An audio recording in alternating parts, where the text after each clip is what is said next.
All right. Oh, let me get up in here. Oh man. Whew. It has been a week. How many people we got up in here so far? Oh, we got 5 people. Oh, what's good? What's good? All right, let's see who we got up in here. Bear with me, y'all. I am it's busy. It is busy. Oh my gosh, I'm so busy. I'm let me get this out of the way. Make sure y'all can see Mama. She's with me in every video. All right, let's see who's here. All right, first off, Carrie Hearts, right back at you, Carrie. Thank you so much. Lau, let's go, bro.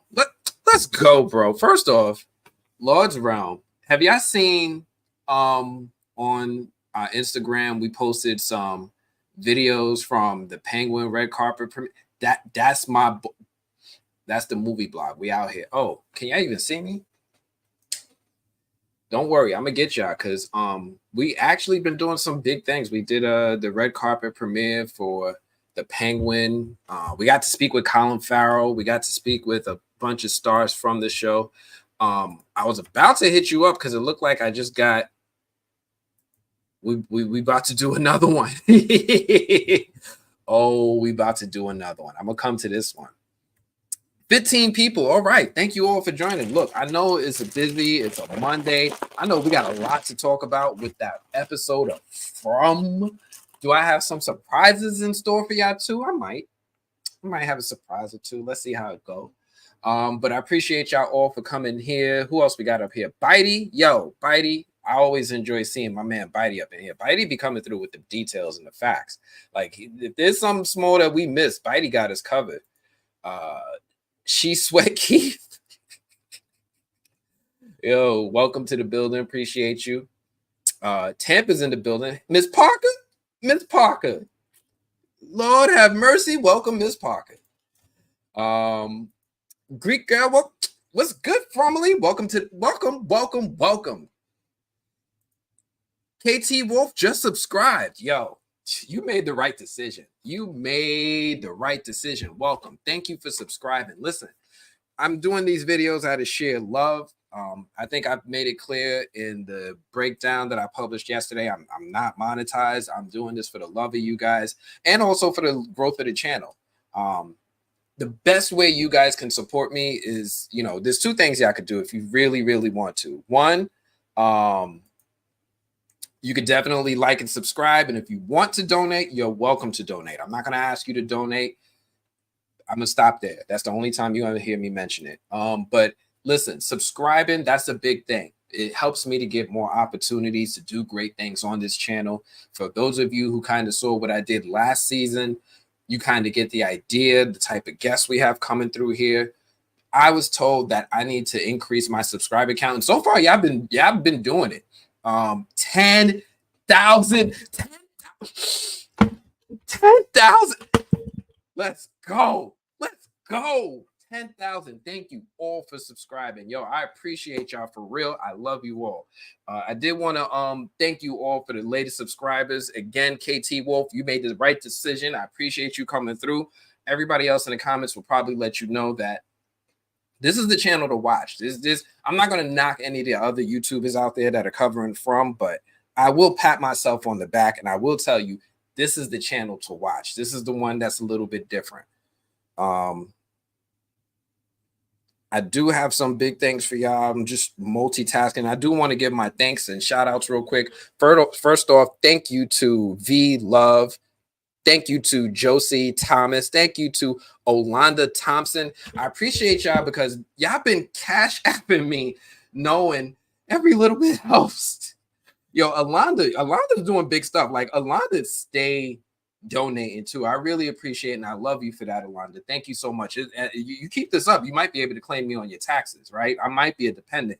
You keep this up. So thank you for that. I appreciate you. Who else we got up in the building? Oh man, hold on. Yeah, going a little quick now.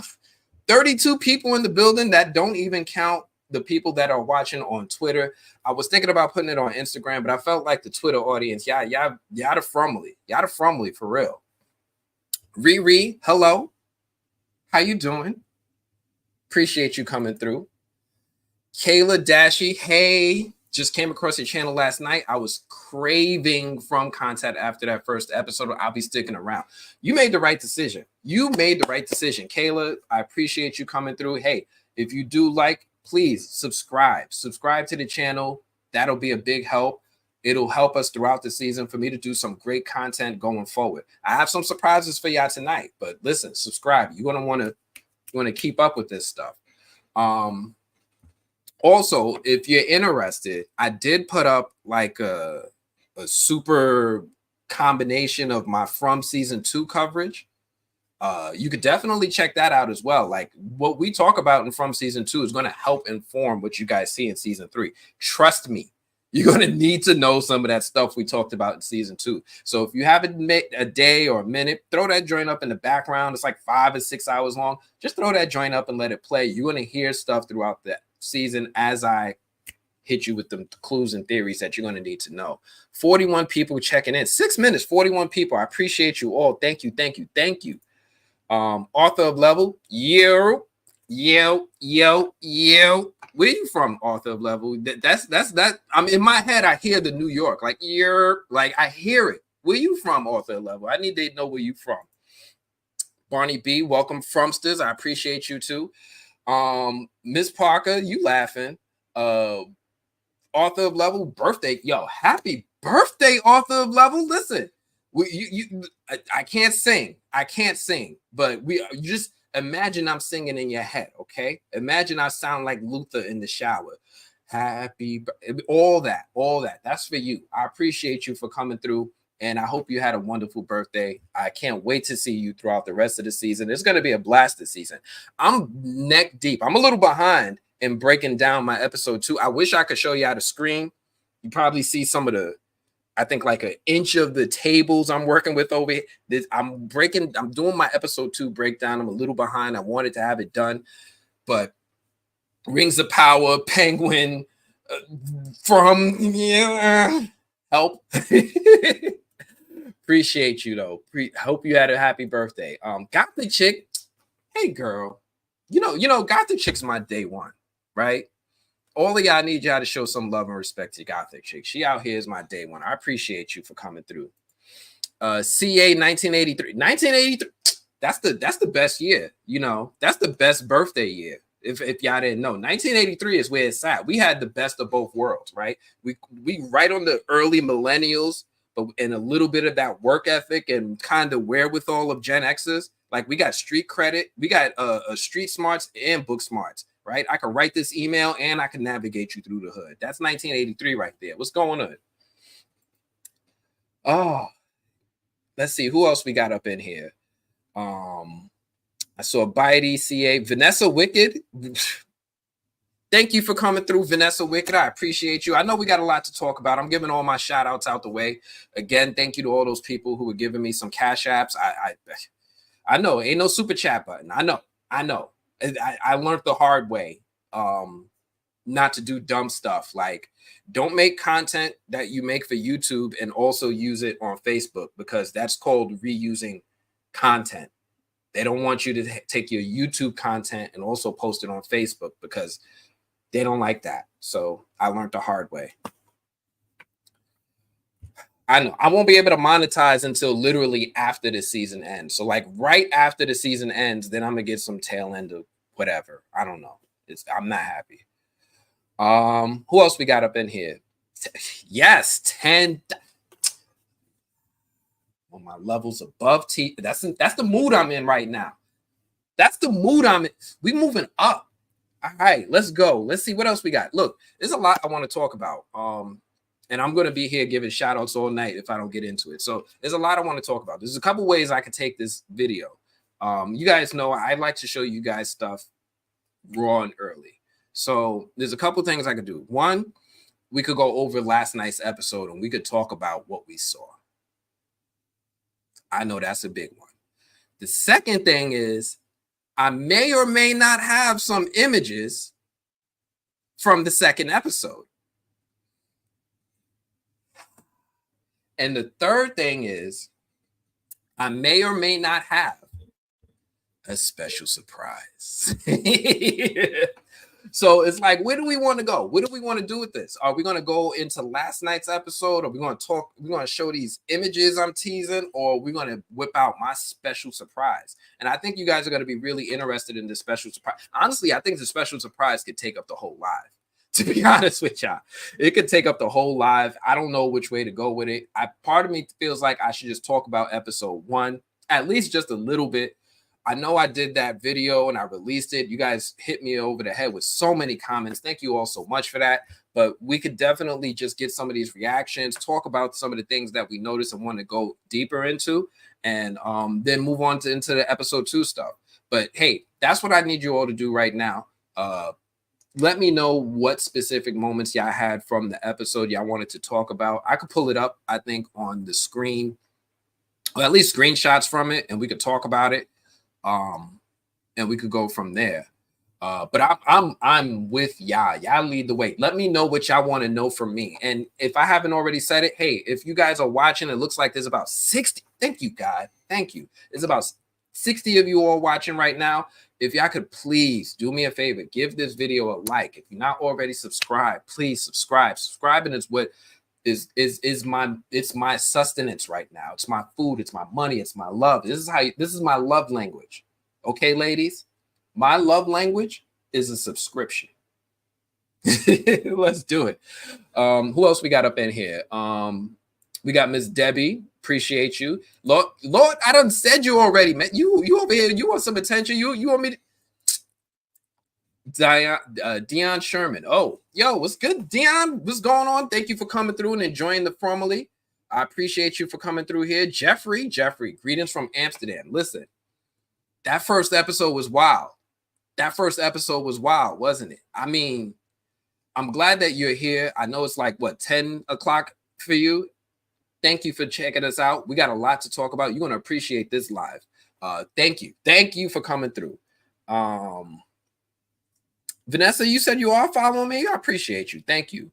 Author level, you from Inglewood? Yo, I love LA. I love Inglewood. I love California. I need to come out there more often. I'm probably going to be out there in December for the Critics' Choice Black Cinema Awards, where they honor and give recognition to Black creators in the film industry on a CCA level. So it's like really, really cool. It's really a prestigious award show. I'll probably be out there in December for that. Also, a quick thing for all you folks going to New York Comic Con, I got to throw this out there. I will be at New York Comic Con this year. I usually go every year, 4 days. I'm walking around. You'll see me, maybe some other people around me, friends, family, things like that. Feel free to say hi. Feel free to take a picture. I might even buy you something. I should buy y'all some comics, right? Let's see what I could do. I think I'm going to see if any of the Fromcast is going to be there this year. It would be nice. They did San Diego. But I'm going to be walking around. If you guys are at the New York Comic Con, make sure you look for me. I'm going to be walking around. I'm easy to see, right? I got this. I got my t-shirt. My t-shirt's got a big barcode on the back. Who else was here? Penguin was fire. Gabrielle. I'm like Gabriel. Gabriel's like the angel, right? Gabrielle. Yes, Penguin was fire.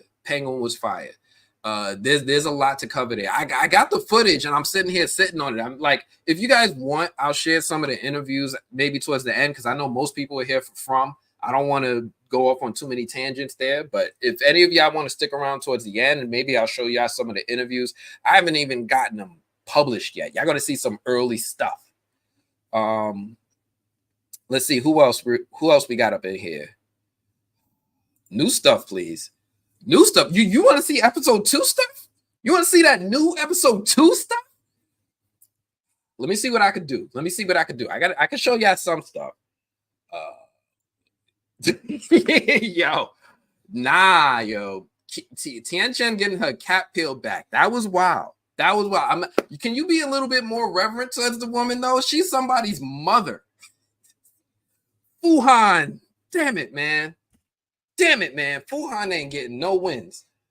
What do we think about Boyd's pasta hallucination? Let's get right into it, right? Y'all ready? We ready? We in here now? Look, I'm gonna go back to giving shout outs in a little bit. I'm gonna try to be a little bit better host and get to your stuff. But yeah.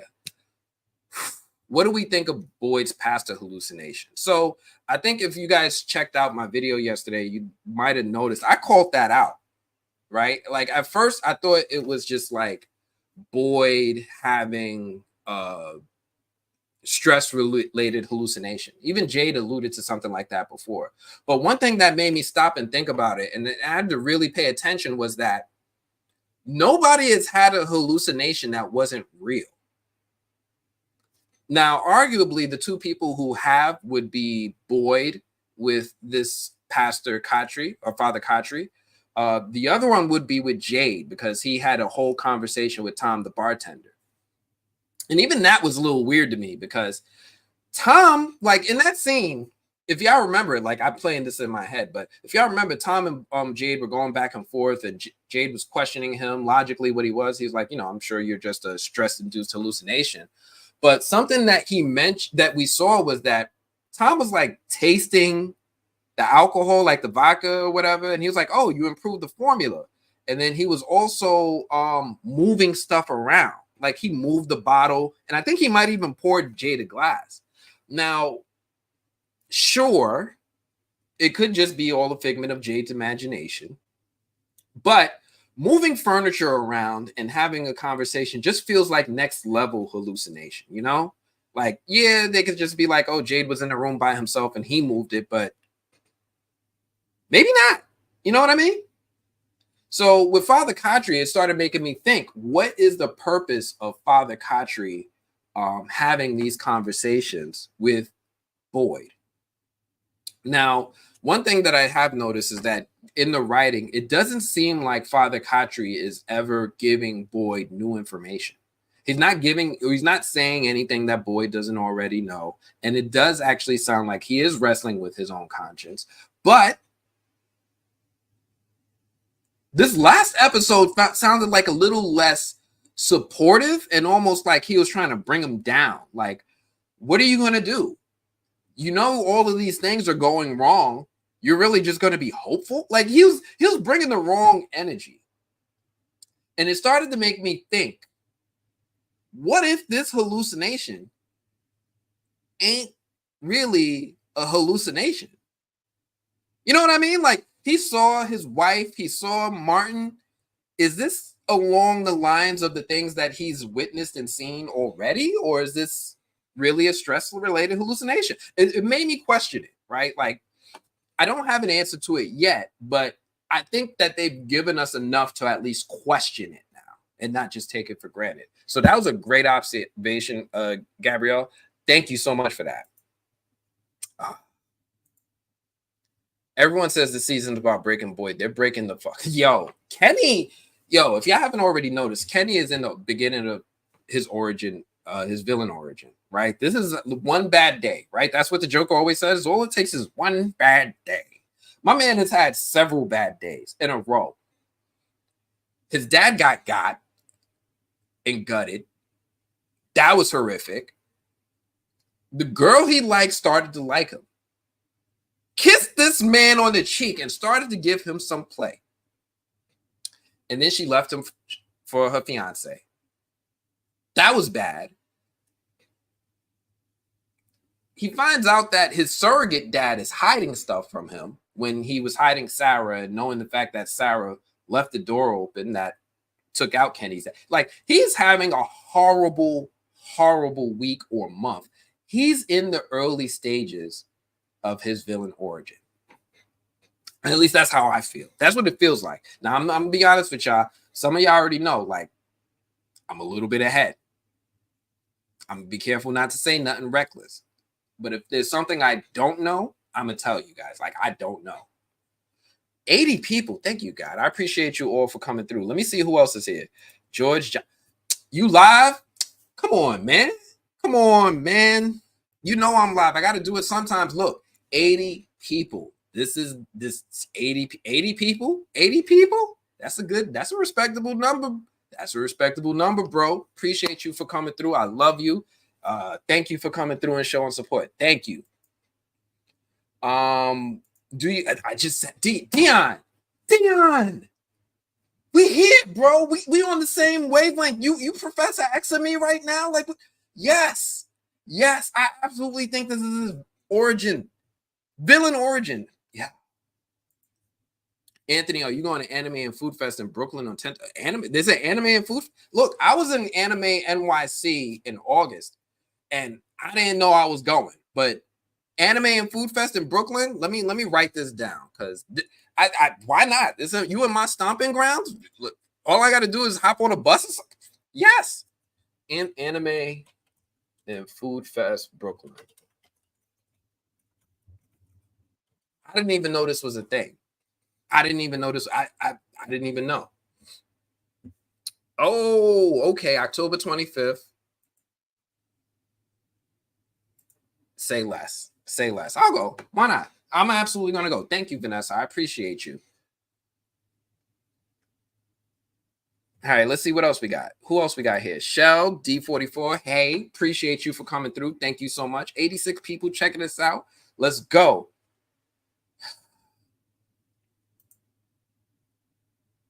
George, yes. Justice for Tianjin. Listen.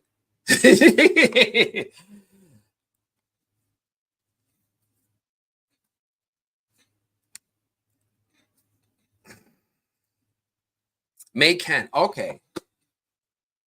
I'm kind of confused if Jade actually went into the cave last season or if it was a dream. He went into the cave.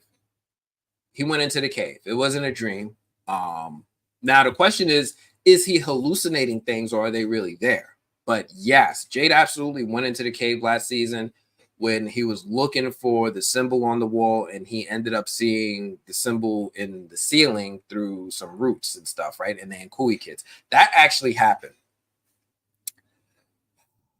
Yeah, that was a tough one. You know, I'm gonna talk about that in a little bit. Let me see if there's anything I want to highlight about this episode. But let's definitely talk about that for real. So,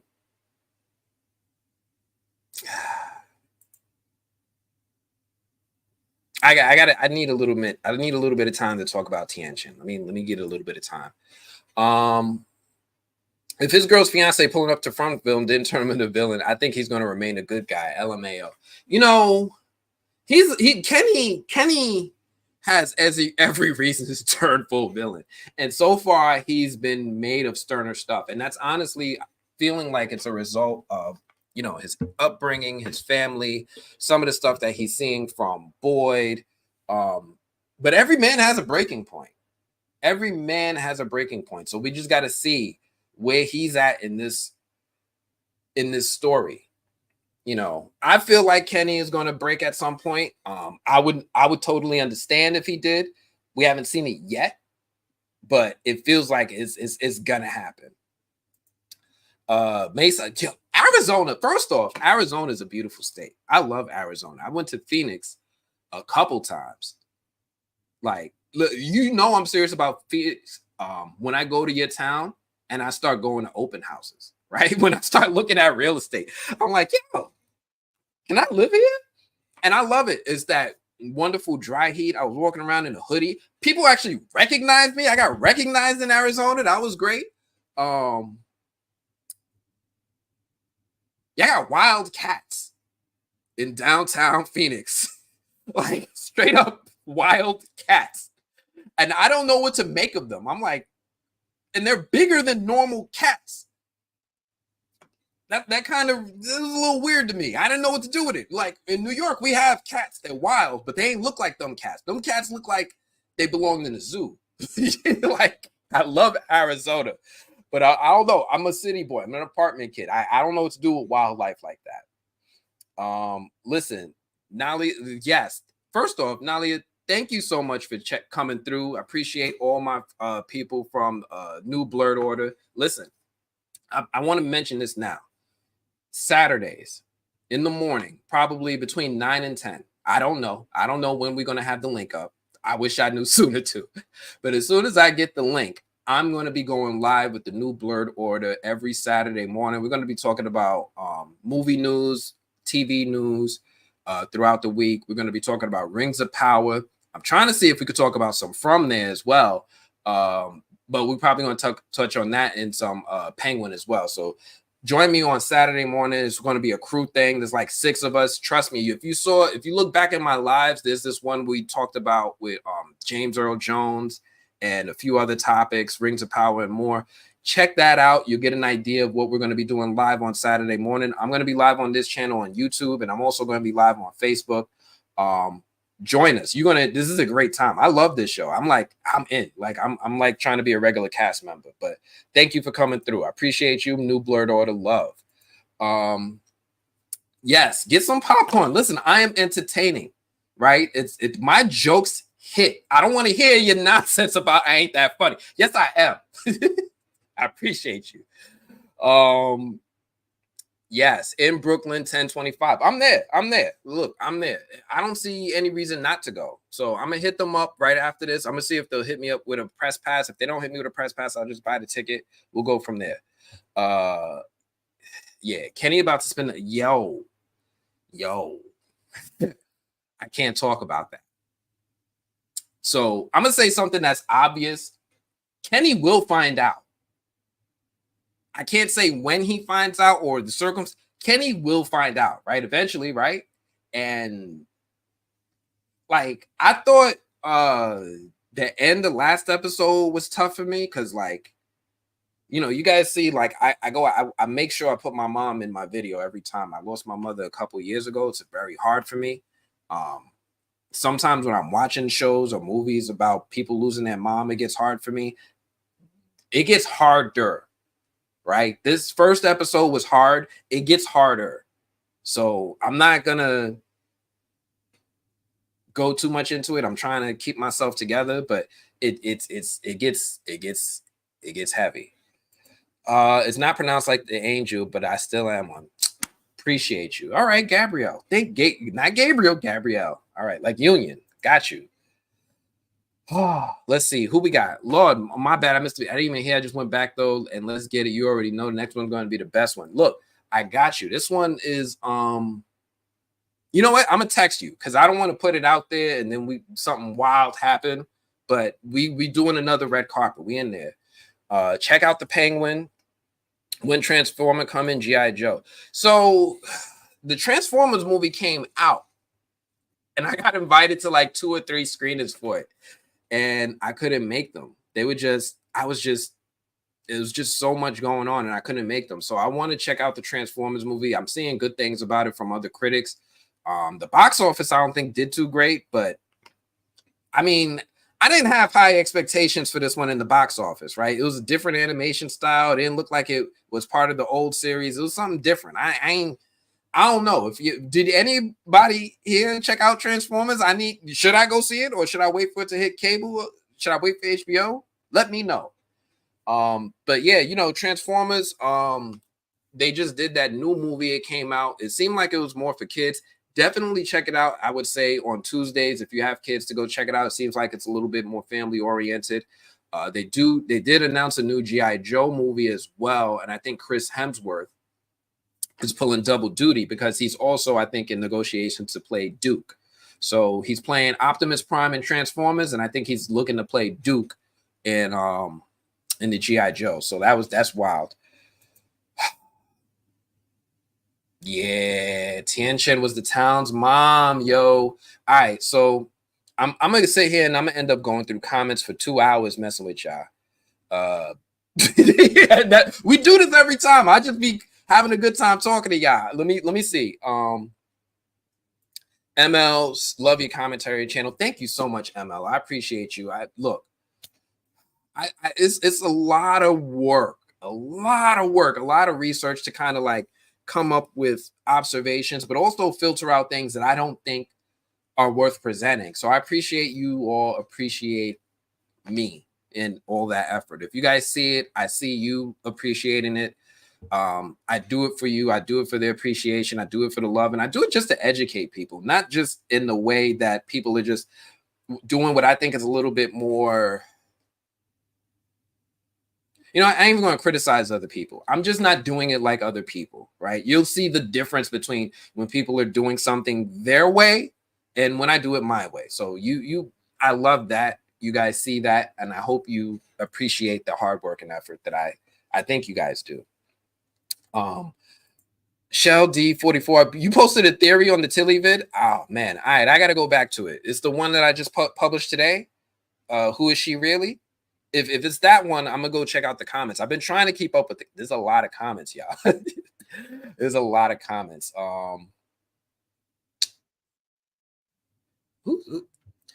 Don't be messaging me on the side when we live, man. Who else? Oh no, this is somebody else. Oh, oh. Okay. It's my Bollywood people. Look, you guys probably notice sometimes I review a lot of Bollywood movies. I have a agreement. Well, I work with a lot of Bollywood studios, and just the same way I work with a lot of South African studios and East African and West African studios. One thing you'll notice is that I want to use this platform to bring to light and bring attention to creators and artists from all over the world that I think should get a bigger platform or bigger acknowledgement, more exposure, especially to American audiences. We're the ones that give money to so many places.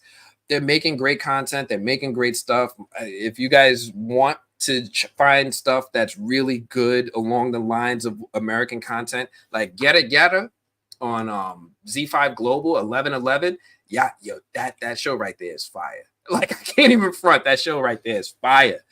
But I'm not gonna go too much. Let's see.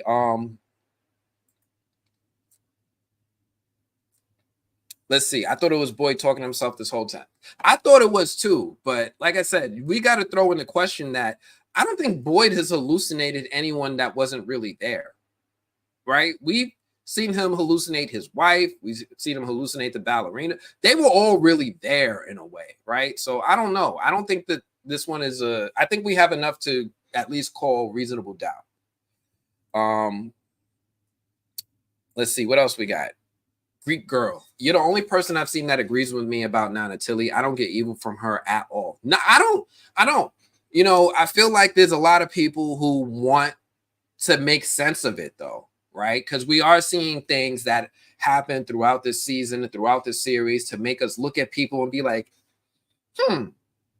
you know, like some people are starting to look a little sus, but I think that's in the art of the storytelling of this show, in that they want us to look at people and they could just be misdirections. Because think about it this way. Remember how the show started when we saw, like, I think it was like episode 2, Julie was sitting in Colony House. She was getting initiated and what's her name? Fatima just told her that she was going to be her surrogate. She's sitting in the kitchen and then Victor comes around and he's like, you know, I have some peaches. You want some peaches?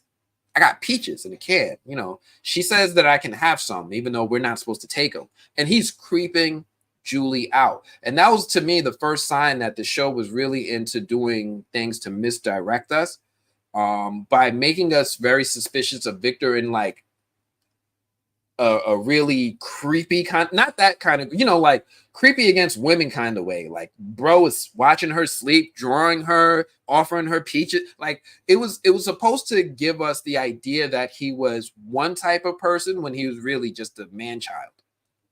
So I think that what we're seeing with Tilly, in my opinion anyway, is along those lines. Like there are people who want to project a lot more onto her than what we're seeing evidence of. So until I see some more, Tilly is not on my sus list. Not really. There are people who are, but Tilly is not it yet. Question: Victor's dad looks the same age as Victor. Your thoughts? I'm not touching that. I am curious if the hallucinations are the monsters spying. They listened to Boyd while he was in the middle of nowhere. So maybe, like, I feel like that they're constantly listening. I said in one of my previous lives one of the things that I suspected was that they have listening devices all over the place. One of them, I think, are the outlets in the homes. You guys remember when Tabitha was digging that hole? She was chasing where the electricity was coming from. She fell through the bottom, and then you see a whole bunch of tubes going into the caves, and the tubes were hollowed out, almost as if they could be used for listening. Perfect eavesdropping. You know, that sound would bounce great down that little hollow tube if you're, you know, using it right. So I was always under the impression that there are listening at all times, just in different ways. I thought it was especially interesting that, just think about it. What if they're listening during the day and at night? What do they know already? And they're just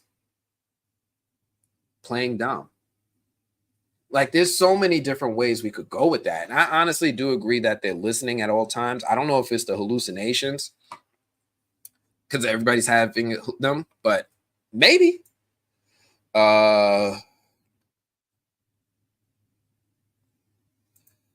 Dion Sherman. Yo, I don't think Yo, listen. Stay out of my head. All right? Listen. Stop it. I'm not going to be highlighting you if you saying the stuff before I publish it. Okay? All right. So I'm going to say this because Dion already got me spilling the beans. So I talk about it in my I think it's this episode 2 breakdown I'm working on now, because I think Father Khatri is an aspect of an entity as well. I think that this is a much bigger game at play, and I'm going to stop there. So I agree. I'm editing it now, so I didn't take it from you, but stay out of my head, bro. Or help me. Help me. Email me on the side. Oh man.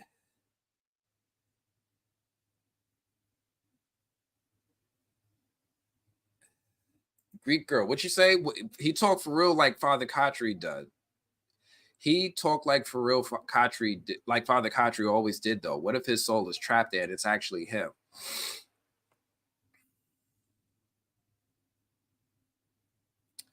So we have Father Khatri, and we also have the bartender. Why am I forgetting his name on this? I just said it. There are people who pass there, but there are other people who pass that we don't see coming back as ghosts, right? We don't see Frank. All right, we don't see any of the people from Colony House. So if they were people that were trapped there, where are the others? That's what I was saying. Where are the others? Let's see who.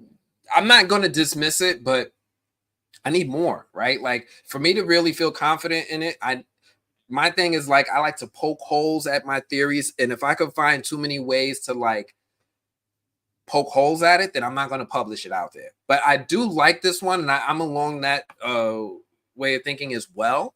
But we gotta. I need to see more to support it. That's all. I'm not dismissing it. I love that idea, but I just want to see more. I love the idea that this is supernatural. If this becomes scientific, and they tell me this is all the machinations of Jade's algorithm, I'm gonna be disappointed, right? I don't know if you guys are watching Jack and the other creators of this show. Listen, guys, supernatural is the answer. Okay, don't mess with me.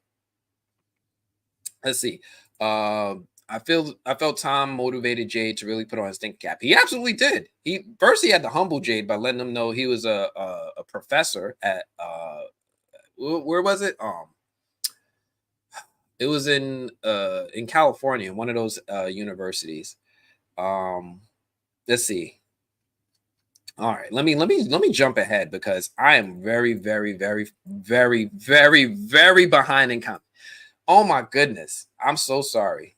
I'm so far behind. All right, I'm gonna have to skip ahead a little bit, guys. Look, I'm sorry. I didn't know.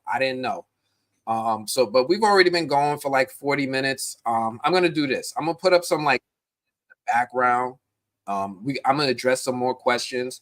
Yeah, I can ask me some questions. I might not answer them, but I'm gonna put one or two images up so that we can at least have something up in the background to talk about. All right. So let me get this up for y'all. Where's it at? From season 3, episode 2, images. Here we go. Oh, I ain't even unzipped them yet. Shoot. Y'all getting it raw, straight from the source. Which ones am I going to show y'all? All right.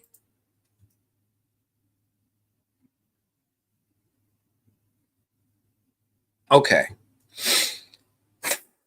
Y'all ready? Y'all ready? Because look, I don't even know if anybody else has shown this yet. I know I can show it because I got it, but I don't know if anybody else has shown this yet. So this is what we're going to be doing on Mondays, I guess, right? Also, listen, any of y'all who have not seen the episode or not caught up, yeah, this is your chance. I'm not saying you have to leave, but you already know what it's like to be spoiled. This is your chance. Let me present. Oh, let me open one up first. So I'm gonna give y'all one with a lot of clues, right? I know y'all gonna love this one because y'all clue junkies, y'all ones that are looking in the background for stuff. Y'all gonna love this. So let me go ahead. Let me share this with you. We're gonna share this window. Boom.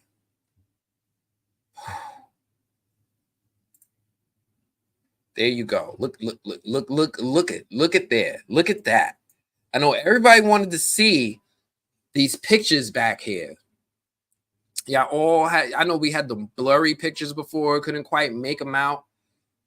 There you go. I'm not going to comment on it, but voila, I'm sharing it. But I'm gonna go back to some of these comments. Gabrielle, my grandma was always in people's business too. Rest in peace. Rest in peace to your grandma as well. Love, condolences, support. Grief is a real thing. It's something I still struggle with every single day. So my sincere condolences. What else? They could have listening devices in those TVs. Yes, TVs, radios, everything. Especially the radios, right? Them radios is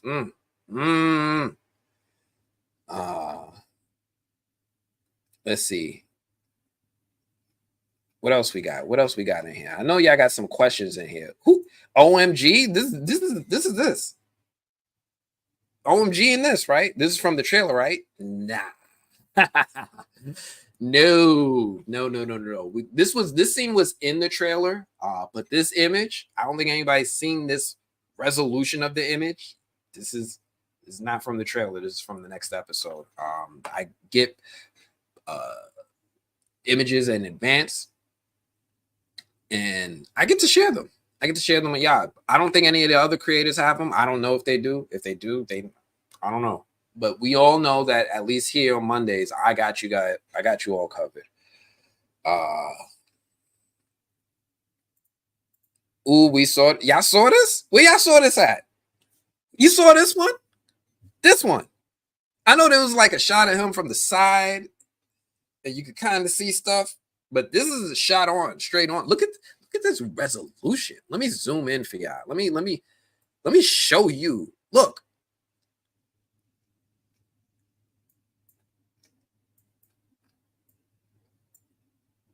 I ain't gonna comment on it, but y'all already know what it is. Let me see. What else can I show y'all that it's not too crazy? Not too crazy. Because there's some stuff in here, like, they gave me a lot of images, but I'm like, y'all doing too much. One of the things that I'm not a fan of is, like, if you follow MGM and From on MGM on social media, they be sharing a lot. Like, it's almost like it's a joke to them. I'd be like, yo, y'all oversharing, bro. Leave some of this for me. Let me enjoy this the way it was supposed to be enjoyed. But they do a lot. I'm gonna show y'all one more. This one, you know, is definitely not in the trailer. Can you see this one? No, it went away. Let me share it again.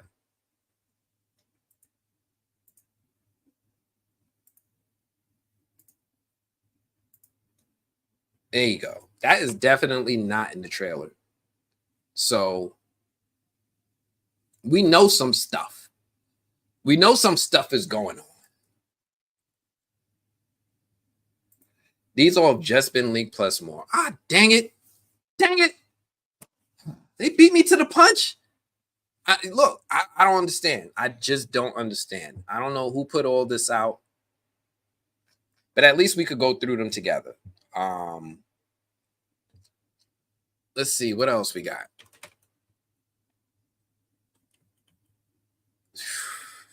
This chick.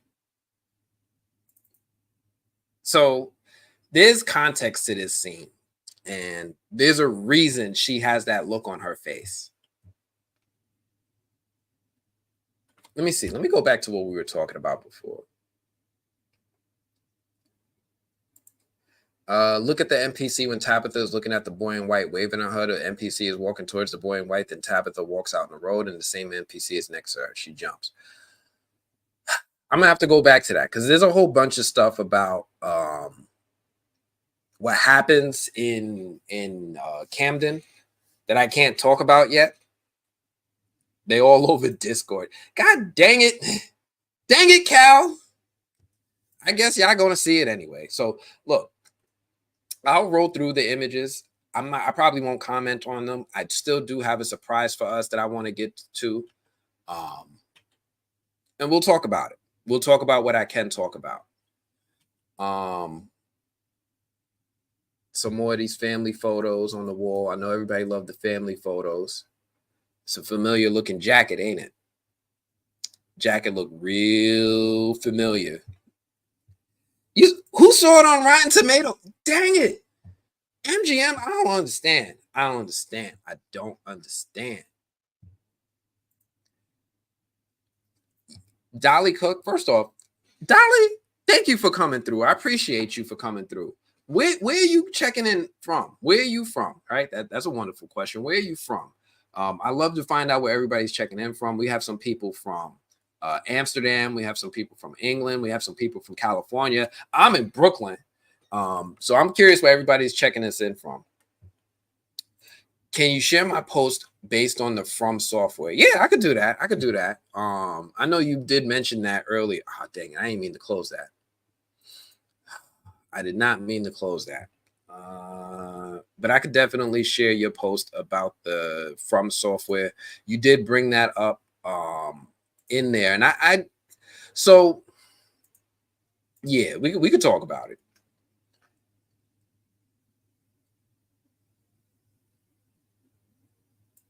Let's see what else we got. This time the pics are clear. So here's the thing. I bet the ones that people are getting are not the high resolution images. They're getting some low resolution images because they came from no comment. But I wonder, I have the high resolution images. I was super confused because this man looks maybe 10 years older than Victor. I'm being generous. Look, I mean, maybe. Look, I know I'm told I don't look my age, right? I want y'all all to guess how old I am. Some of y'all are sure already know. If y'all been listening from the beginning, y'all already know how old I am. But guess my age, right? We don't always look. Wait till you see my kids. We don't always look our age. You're the first one I've seen this pic from. So this is a different one, and this is where I'm like, I'm not really supportive of putting out all of the photos that are out there because some of them are like a little much. They didn't have to show all. And I honestly, I do want to preserve some of the interest and surprise for all of you who are checking this out. So, yeah, I'm not gonna go through all of them. Then I'm gonna give like maybe. Do I want to give this one?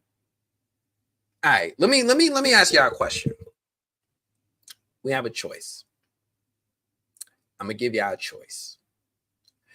Do y'all want to see a picture of more of what's going on in town, or do you want to see a picture of more of what's going on with Tabitha?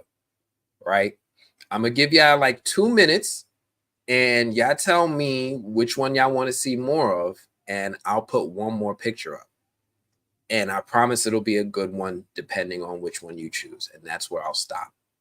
All right. And then we got it. Then we could go back into the episode, and I still got my special surprise for you. Yo, it's a nice surprise. It's a nice surprise.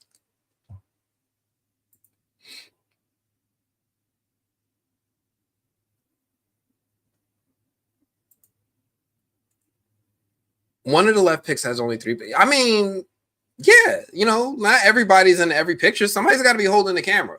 Somebody's got to be holding the camera. Yeah, no one has gone through them proper yet. Go for it. Nah, I can't. Because, like, I can. So here's the thing. You're going to see them, right? And I know this, but I care. I really do care. Like, I really do care about how people consume this show. There's going to be those people who are going to seek it out, and they're just going to let themselves get spoiled. For me, the fun is discussing it together after we have the context. Like, talking about what happened with Mrs. Lou, that's going to be fun because we knew that night was coming. Talking about what happens without seeing the episode yet, you're really just going to be either speculating what I'm going to slip or drawing conclusions that don't make any sense. So let me see what you guys are saying. It's been like 1 or 2 minutes. I wonder why they couldn't chill with the animals in the living room or the shop, restaurant, anywhere but the barn. How are you going to get the cow? Yeah, Smoke One Kenobi. First off, thank you for coming through. I appreciate you. I see you in my lives. I appreciate you for coming through. I think the hard part would have been just what to do with the cow. Like, how do you get it through the door? They already seem pretty stubborn. Like, they weren't moving the way people wanted them to move. So my guess is just that was just a big challenge. It was just, you know, logistically take them through the barn. Anyone else hopes Mario gets to chop this? Yo, that's what we doing. First off, I'm like, why not Randall? Randall's the one that gets on my nerves, but Marielle, dang, yo, she ain't do nothing to nobody. You know, she just wanted to taste the morphine a little. That's all, right? We can't do that no more between friends. No, all right. Oh man. Oh, hold on. I'm coming right back to y'all. Let me do one little quick thing. Where is this? And view. Oh, I can't share this yet. Okay. All right. Let's see. You guys want to see some more images? Let's see. What did y'all pick? Did y'all pick town or Tabitha? Okay, there's some more things about the ages of the actors. First off, Wild Marjoram Diesel Punk. That is a great name. I love that. I love that name. Thank you so much for coming through. I appreciate you. I don't think I've seen you around here before. Where are you checking this out from? Wayne Fishing, UK. Yo, I gotta come to the UK. I gotta come to the UK. I gotta see what's going on in the UK. I haven't been there yet. I've been to a few places in Europe. I have not been to the UK. Somehow, right? Skip there. Boston. I haven't been to Boston. I was thinking about coming up for your comic convention. No, that was the Baltimore one. There's a Boston one too, a comic convention. I was thinking about coming up there for that, but I haven't been there yet. I gotta go there. I gotta go there. Get some lobster rolls. Was that Maine? Is Maine lobster rolls and Boston is crabs? You guys gotta forgive me. Please fix your hair. You ruined. Ooh, me? My hair? This? Is it not combed? Is it not kept? I got you. Better now? Okay. We good? All right. Who else we got up in here? Dolly Cook, love your show. Look, Dolly Cook, I'm enjoying your engagement. Thank you for coming through here and yo, blessing us with your comments. Thank you. 108 people. Let's go. I appreciate you all. I love you. Listen, if you guys are watching, please like. If you're not already subscribed, do yourself a favor and subscribe. It's gonna be a great season. Yo, I can't even tell you everything that's already confirmed. I'm just trying to get us more. They told me the number is really high number. Like we just crossed 10,000. They told me to get 30,000 subscribers. I don't know if we're going to get there, but I'm going to try. We're going to try. Look, I noticed 30,000 people who watch because I can see it in the analytics. I hope you guys subscribe because this is going to be what we do. This is going to help us all, right? Help me help you. Do you think Marielle will regress? No, I don't. I think that was her arc right there to help us get acclimated and introduced to her. From a writer's standpoint, I think that part of her story is over. And now it's going to be about redemption and whether or not she's earning it. That's to me is what's going to be her story moving forward. Cal from UK, Manchester. Look, yo, UK is in the building. Hold on. Carla from England. What? Yo. I won't even embarrass myself with a bad UK accent, but thank you all for coming through. I appreciate y'all. Y'all can do the American accent like it's nobody's business. I can't do that UK accent. North Carolina, baby Clay. Listen, I love North Carolina. I went there. I stayed in Durham and I went to Fayetteville and I went to Charlotte and I just went on a tour going from Airbnb to Airbnb. Again, you know I love your town if I start going to open houses and I start looking at real estate. That's how you know. North Carolina has probably got the best low-key food in the South. I know everybody be like, well, after New Orleans. I know everybody be like, Atlanta is where you go to eat. Nah, North Carolina be slapping. They slap it, yo, like they putting in work. Yo, I can't even tell you how good the food is out there. Man, I put on 10 pounds just thinking about it again. My mouth is watering. Yes, it really is. All right, who else we got up in here? I got to keep going. Yes, it's an interpretation of a Souls game. So, yes. So, Shell D44 did put up this theory in the comments. Let me see if I could open it up in the other tab. And before I forget again about, let me see. Maybe I could just throw it up in. So this way I'm not accidentally sharing something on my screen that I ain't supposed to be sharing because I do have a lot of tabs open. And those comments get buried quick. So let me, excuse me, y'all. Let me go to this channel. Let me open this up. A lot of people doing some From stuff today. Who is she really? Here we go. Let me see if I could throw this up. Here we go. I got it. All right. I got it. I got you. Look, I care. And I love you all so much. I'm doing this for y'all. So I appreciate you all for coming through for me. I'm going to take the time to show attention to each and every one of y'all that I can. Let me make sure I'm in the right tab because I got a lot of tabs open. So let me go to my Chrome tabs. Is it this one? There we go. Can y'all see this? I think y'all can. All right, let me zoom in. Oh, that's a little too much, right?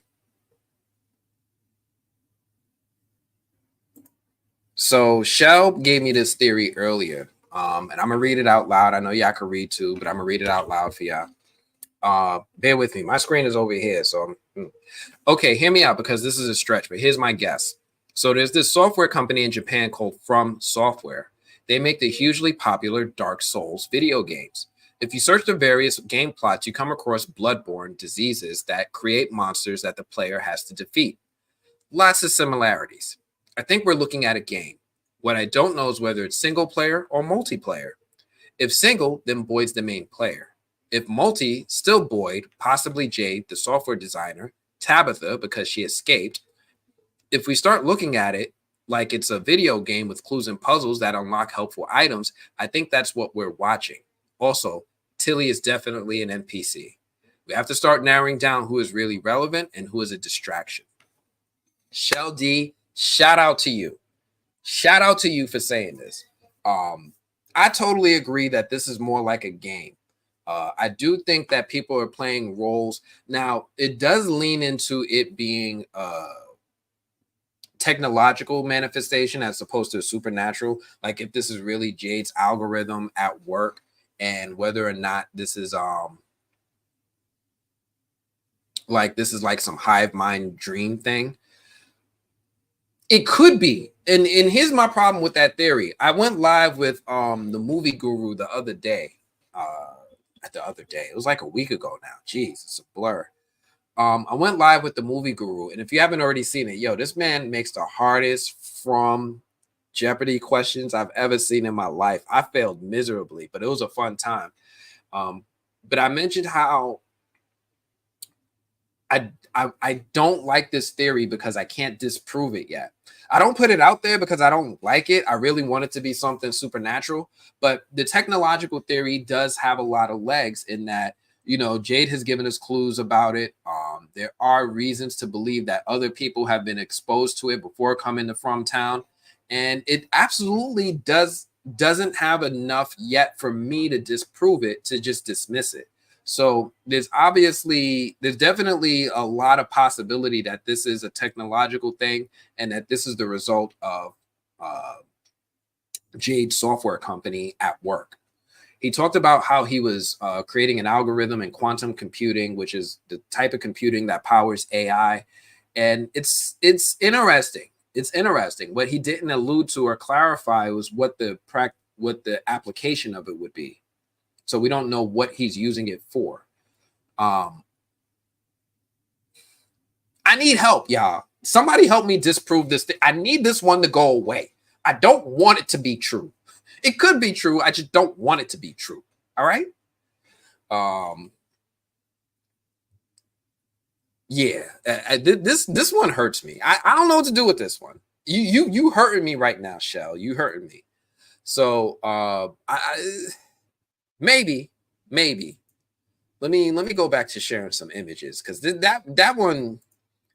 We could talk about it though. Like, if any of you all have some theories or anything to input about the idea that this is a technological thing, let me know. Oh, did you guys vote? Did y'all all vote? What are we looking at? We looking at images, or are we looking in town? All right, hold on. Both in town. Town look like it's winning, right?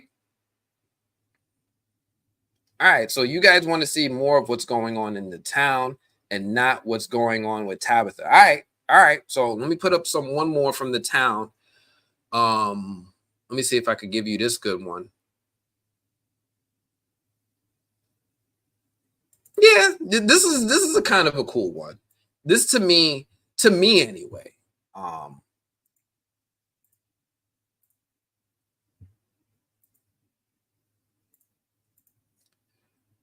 So I like this image a lot because, you know, it gives us the showdown I don't think we all knew we needed.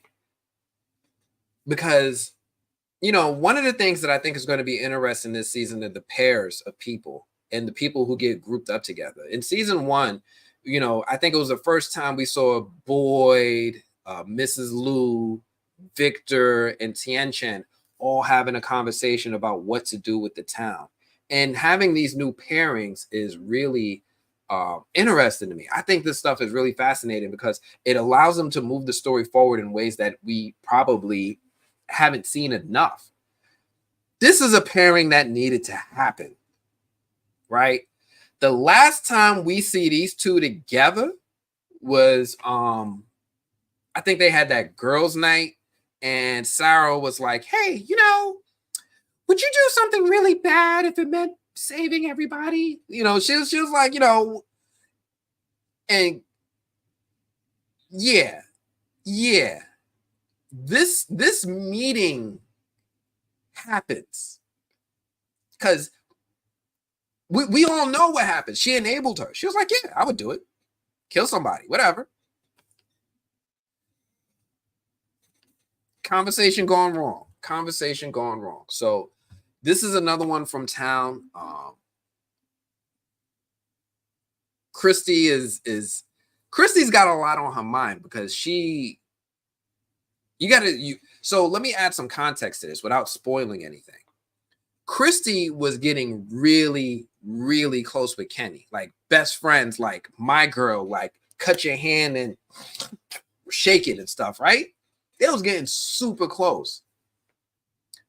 And then Christy enabled Sarah to do what she did that ended Kenny's dad. This conversation right here, I'm gonna leave it at that. But you guys get the gist. Like, there's some stuff that happens in this next episode, but I'm gonna stop it right there. Let me see what you guys are saying about this real quick. I'm not going to spoil. I'm not going to confirm. I'm gonna do my best, y'all. I'm not gonna go crazy. Sarah and Christy hook up with Marielle there. I mean, they don't live in Colony House. You know that, right? Like, it's not just everybody sharing. With Marielle, yo, Marjoram.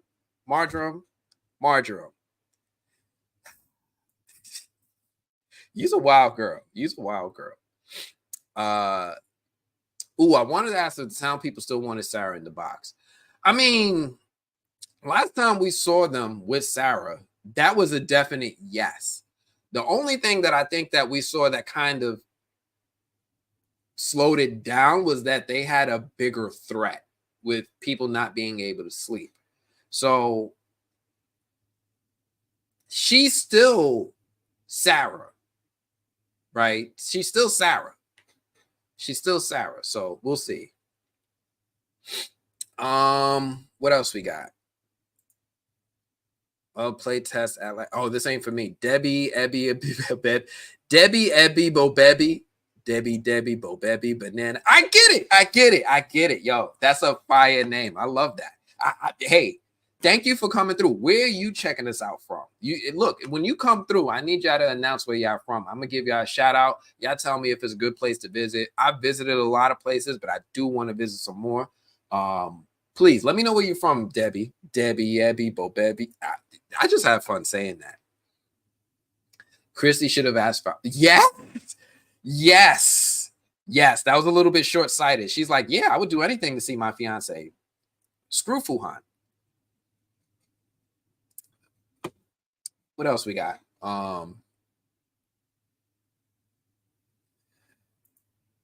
May Kent, that haircut needs to go. Yeah, yo. Yes, I agree. I do not like this haircut.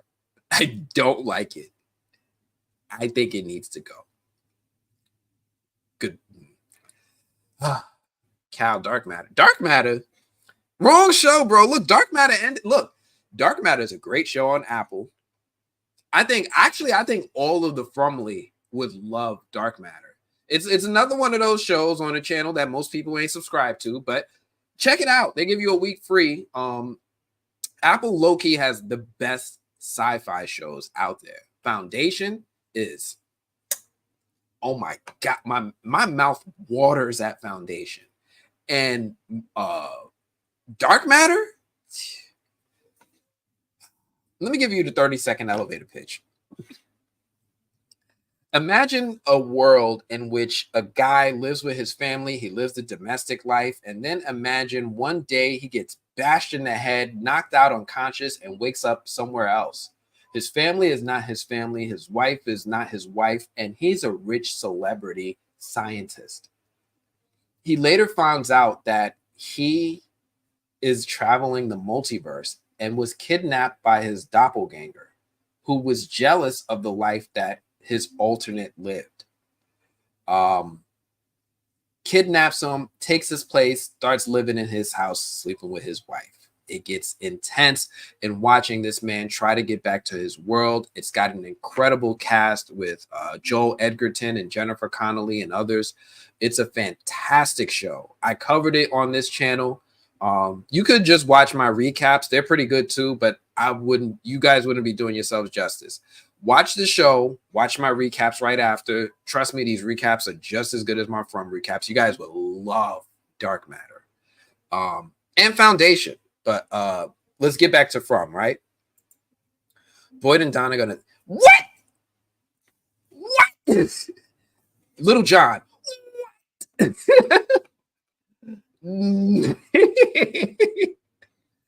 Yo, Christy's gonna cuss her out.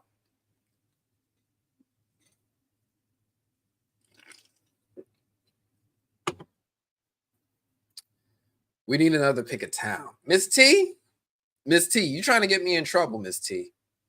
I said one more. All right. Another picture of town. I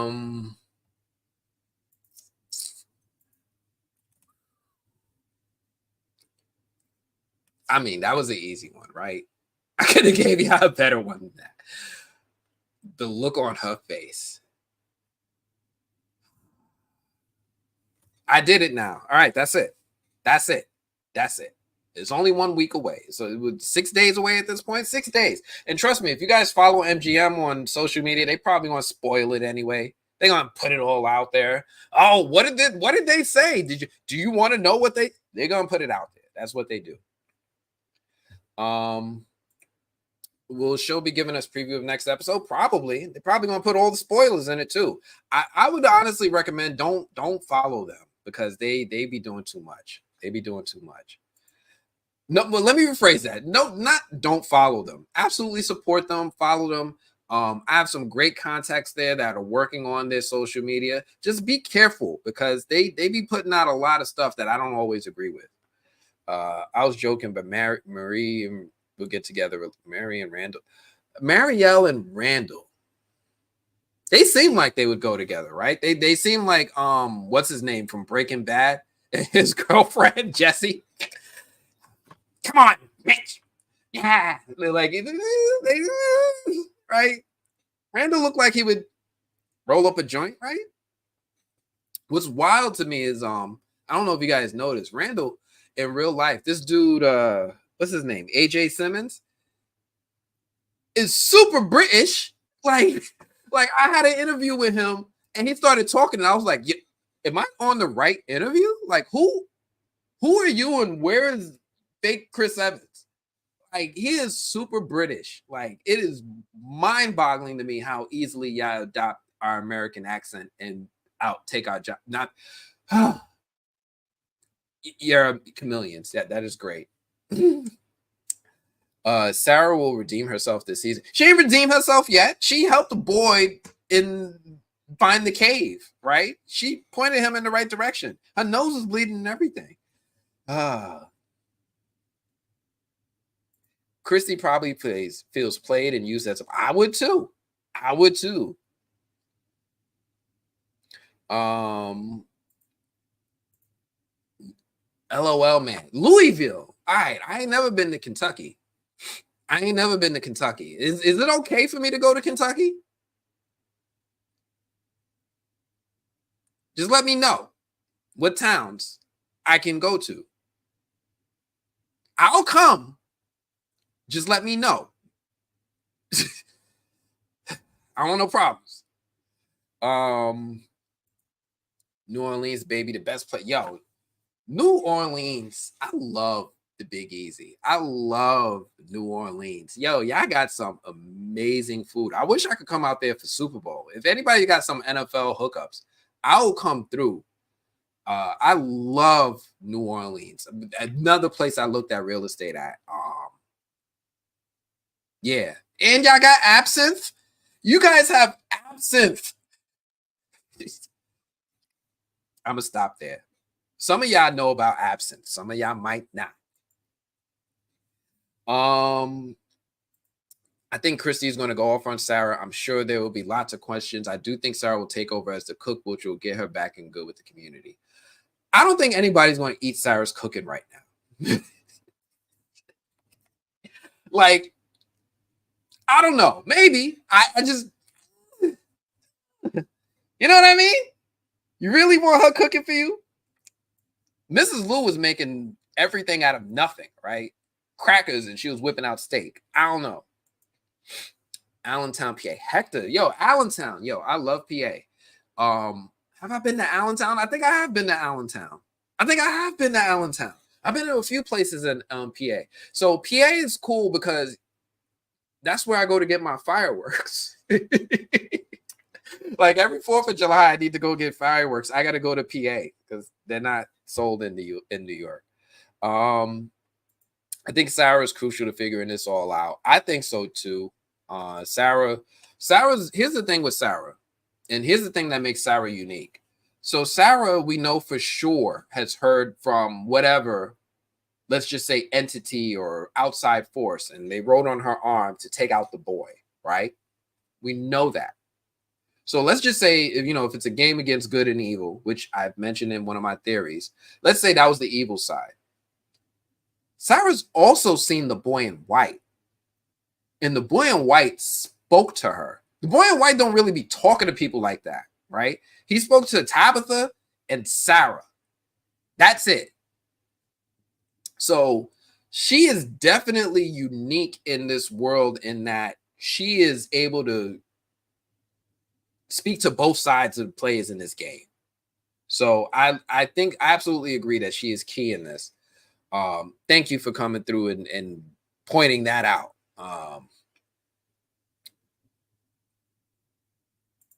Greek girl said the haircut is trash. I mean, you know what? Here's one thing I've learned as a man. I will not sit here in public in front of an audience criticize a woman's hair. However, if any other women want to criticize her hair, I'll read it.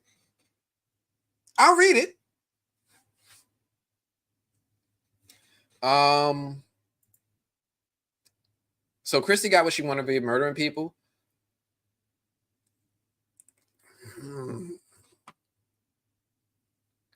Kind of. Yeah. Damn it, she's the one who enabled Sarah to go do it, and then she got her fiance. I'm sorry, mommy. Put mommy back up. I'm sorry. She's still with us.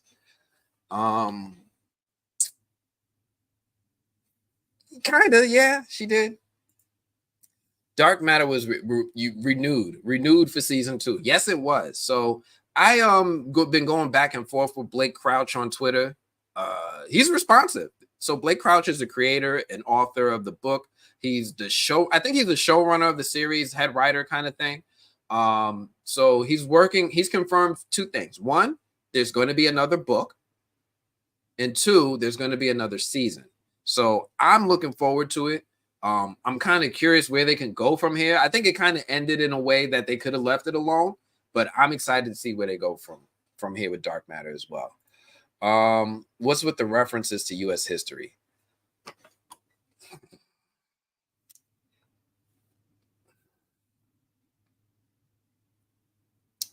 I need y'all to watch a little bit more before I get into my main theory. I put it out there a couple times. I have a major theory, and I think I solved it. But when I say I solved it, I think I solved how this all started and what this actually is going on to the people. Like, I really, really think I solved it. Like, I sat down. I bounced my ideas. You guys probably know E-Man from E-Man's Reviews. He and I bounce ideas. I bounced my theory off of him. Like, I actually created the theory in real time while talking on the phone with him. And he was like, yo, I think you got it. And I told my wife my theory, who's now into the show, and you might see her in some Facebook forums. And she was like, I think you got it.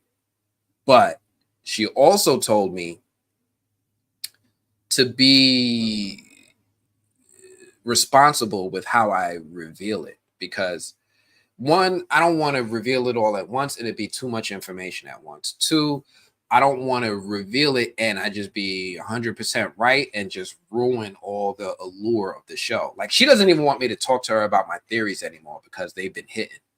But I do have a theory explaining the references that you're mentioning. And there was also something else somebody else brought up about how there's an eclipse every year. Anyway, it gets interesting. I have a theory about it. I probably will release it after episode 3. In my episode 2 deep dive, at the end, I'm gonna have a big explanation as to what my bigger theories. And then I'll probably do the overall theory somewhere after either episode 3 or 4. So there's your big preview in the episode 2. Episode 2 is going to have a big theory at the end of the video. I'm editing that video now. There's going to be a big theory at the end. Bear with me, y'all. I'm sitting here talking to y'all, but I also have like food delivery on the way. So I'm not going to leave y'all, but I'll probably have to step away to go get my food and then come back. 122 people. God bless you. Thank you. Thank you, Father. Thank you. Thank you all for coming through. Listen, if you guys haven't already, please do me a favor. Like this video. Subscribe. Please. Listen, I'm not monetized. I'm here doing this for fun. There's no super chat button. And I really want to engage with you all to do more to try to figure out what's going on. And I'm having fun with you all. I've been in conversation with studio contacts. I have a lot of studio contacts. You guys know I'm a film critic. I talk to all the major studios. I have relationships with them. One of the main things that I was told was that I need to increase my subscriber count. They told me, get it up there. Really, the honest number that I have to try to achieve is 30,000. I'm going to try to reach 30,000. Subscribe. That's what's going to get more opportunities for me to do more throughout the season of From and Beyond. Because they're really checking with this channel. I guess people like me.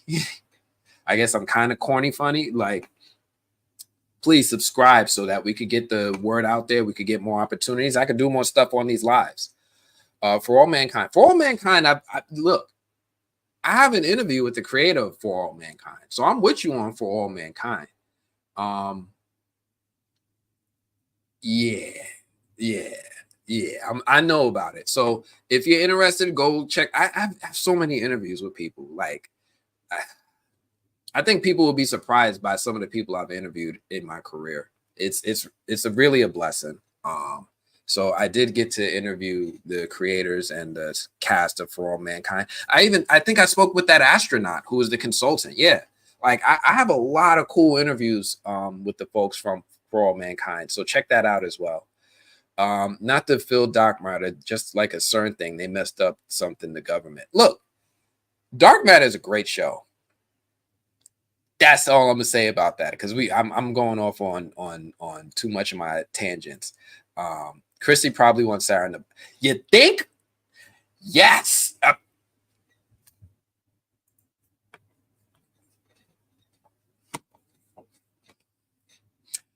Foundation is so decadent. Great cinematography. Yes, it is. So Foundation, season 1, I ain't gonna front. Season 1 was solid. It was a little slow paced. It could be a challenge for some folks to stay to the end of the first season. But when you get to season 2,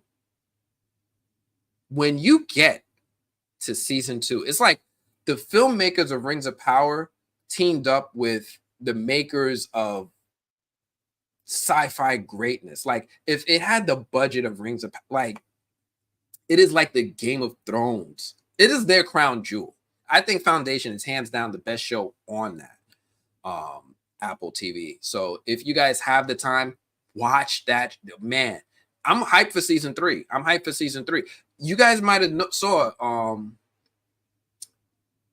the creator, David Goyer, reached out to me personally. Like, Apple didn't even arrange it. Like, David Goyer's people contacted me and was like, yo, David loves your show. He wants to do an interview with you. I got to interview David Goyer. He was the writer of like the Christopher Nolan Batman movies. He's written a whole bunch of stuff, and he's also the showrunner and creator of Foundation. He reached out to me. I'm super proud of that. I think you guys would love it. Constellation was amazing. So Constellation, I know we talking about everything but From right now. Constellation was great, but it is definitely a different pacing of a show. It's definitely not for people who want. It's definitely not going to be for people who want answers.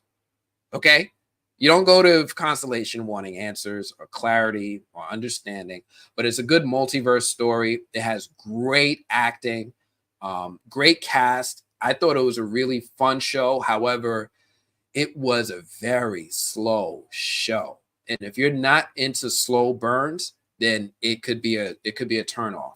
So I recommend it for people who are into those slow-paced cerebral shows. If you're into great acting, it's almost like the Breaking Bad of the multiverse, then that's Constellation is for you. Unfortunately, I think the show got canceled, so we won't get a season 2, but season 1 ended in a way where it kind of, you're okay. Illegal mods. Yo, your name, man, your name makes me laugh. You make me think of my PlayStation 1 mod that I got from Canal Street every time. Canal Street is Chinatown in New York City, y'all. Speaking of Fuhan, he's definitely the next person the Forest will target in order to break Boyd, right? He's going to be in a tinderbox amongst gas barrels.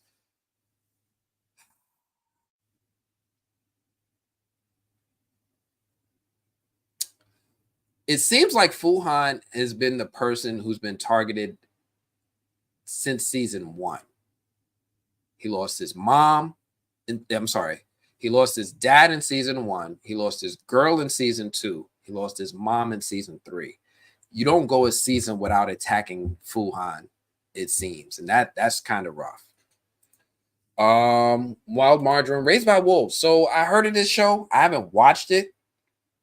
I heard good things about it. E-Man from E-Man's Reviews told me wonderful things. He loved it. He covered it.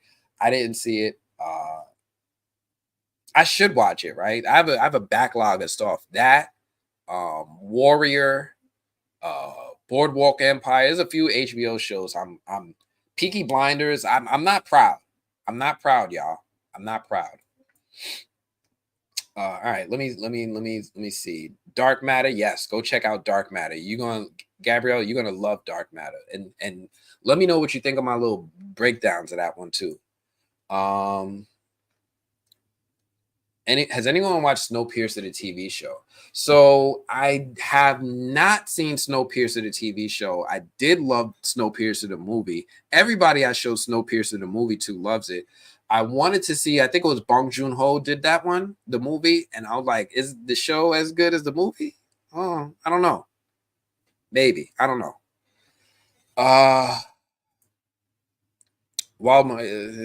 Percy Garcia just posted that in Discord. I love the mullet. You love the mullet? First off, Delsania, thank you for coming through. How'd you just sneak up in here without saying hi? Hello. How's your day going today? Is your Monday going good? Look, I'm going live at the time you guys asked me to. It's a little early in the day. I was going to do it at 8 o'clock at night, but you guys were like, let's do it early in the day. Here I am. I hope you guys are enjoying it. I love the mullet. You on your own with that one. Ain't a lot of people voting with you on this one. All I want to see is one smile, but I have a feeling I won't see any this season. Yeah, you know what? I'm gonna say this. You're gonna see a smile. I can't say when, but you will see some smiles this season. There's gonna be some stuff to be happy about. Mary is so beautiful. She's a nice looking woman. She's a nice looking woman. All right, let me power through. I'm like going so far down. Where we at? I gotta skip some down. Leo G from the UK. I appreciate you. UK. The Kentucky face. The actress that plays Marielle is a ballet dancer, and AJ Simmons, the dude who plays Randall, is a break dancer. Like a real break, like not like what's the name from the Olympics. I mean, like my man could dance. Like he's really got rhythm. Like I pointed it out to him. Like I was watching his videos, and he kind of liked it. He kind of liked it. Check out his I think he has it up on his Instagram. If you look on his Instagram, you scroll down a bit, you'll see some of his videos. He did it in his house, in his room or whatever. He's doing some breakdancing. So yeah, definitely check that out. I'm in Birmingham, Alabama, praying for our city. Yes, yes, I'm praying as well. Is an interesting time in our country. Interesting time. Oh, and in case any of you guys don't know, let me put this out there right now because I haven't done enough lives to put this out there. One thing I'm not going to really talk about, not really. One thing I will not talk about is politics. I won't talk politics on this channel. I don't want it in the comments, please. We don't talk politics. I don't want talking of religion either. I don't want to have any miscommunications about any of these topics. This isn't the channel for that. There are other channels. If you want to go talk politics and religion, there's some great channels out there. This is not the spot. Thank you all.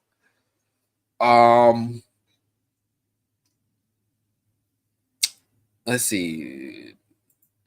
Pronounced New Orleans. New Orleans? Oh, I thought it was Nolans. Nolans. I'm out in Nolans. Nolans. Right? Nolans. That not New Orleans. Nolans. That's how you do it.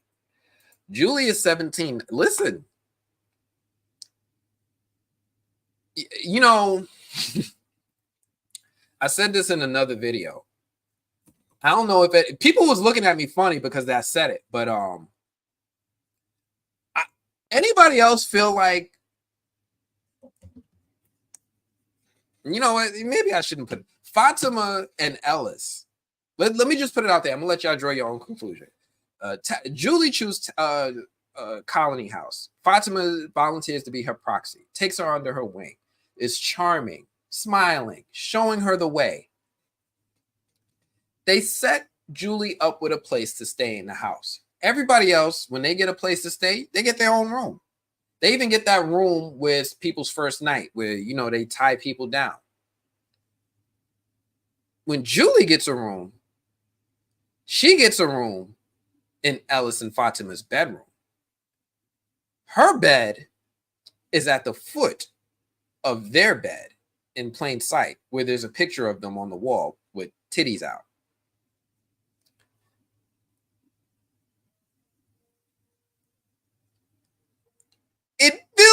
It feels a little weird the way that they were initially, and then furthermore, Fatima even goes out of her way to show Julie that, hey, I kiss girls too.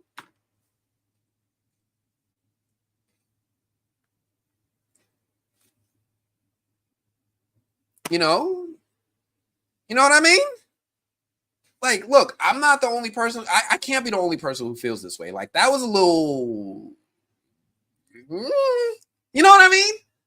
Like, out of all the rooms, out of all the places, you put them at the foot. I can see you with this very active couple I can see you. And all you get is a little thin veil for privacy. I'm gonna let y'all fill in the blanks there. I don't know. I don't think 17 is the cutoff for some people.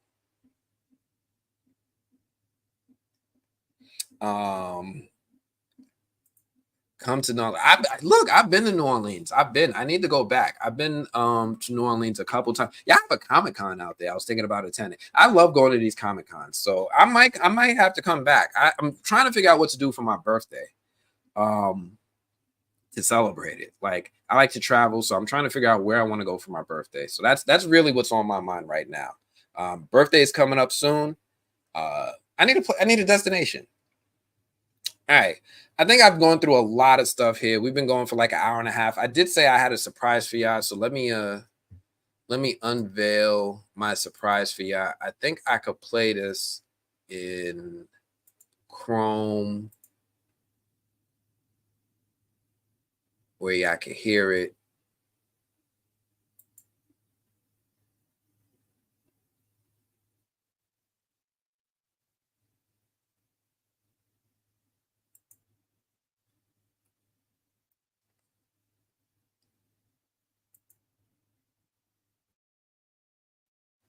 All right, so you all have to let me know if you can hear this. That's first and foremost. All right, so let me change my share.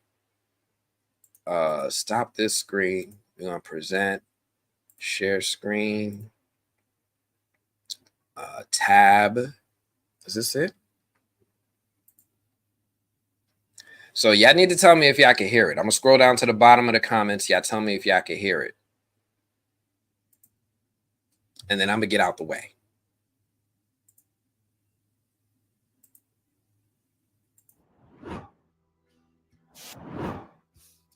Hey, Harold, Anthony from the movie blog. Look, my audience is so excited for me to finally get to speak with you. Oh my gosh. All right, Anthony, let's do. So I got a good question. I don't know if you can share it, but can you share any behind the scenes moments from filming season 3 that particularly stood out to you or might surprise fans? But if you can't do that, because I know you can't tell everything, can you finally tell us, why is this show called From?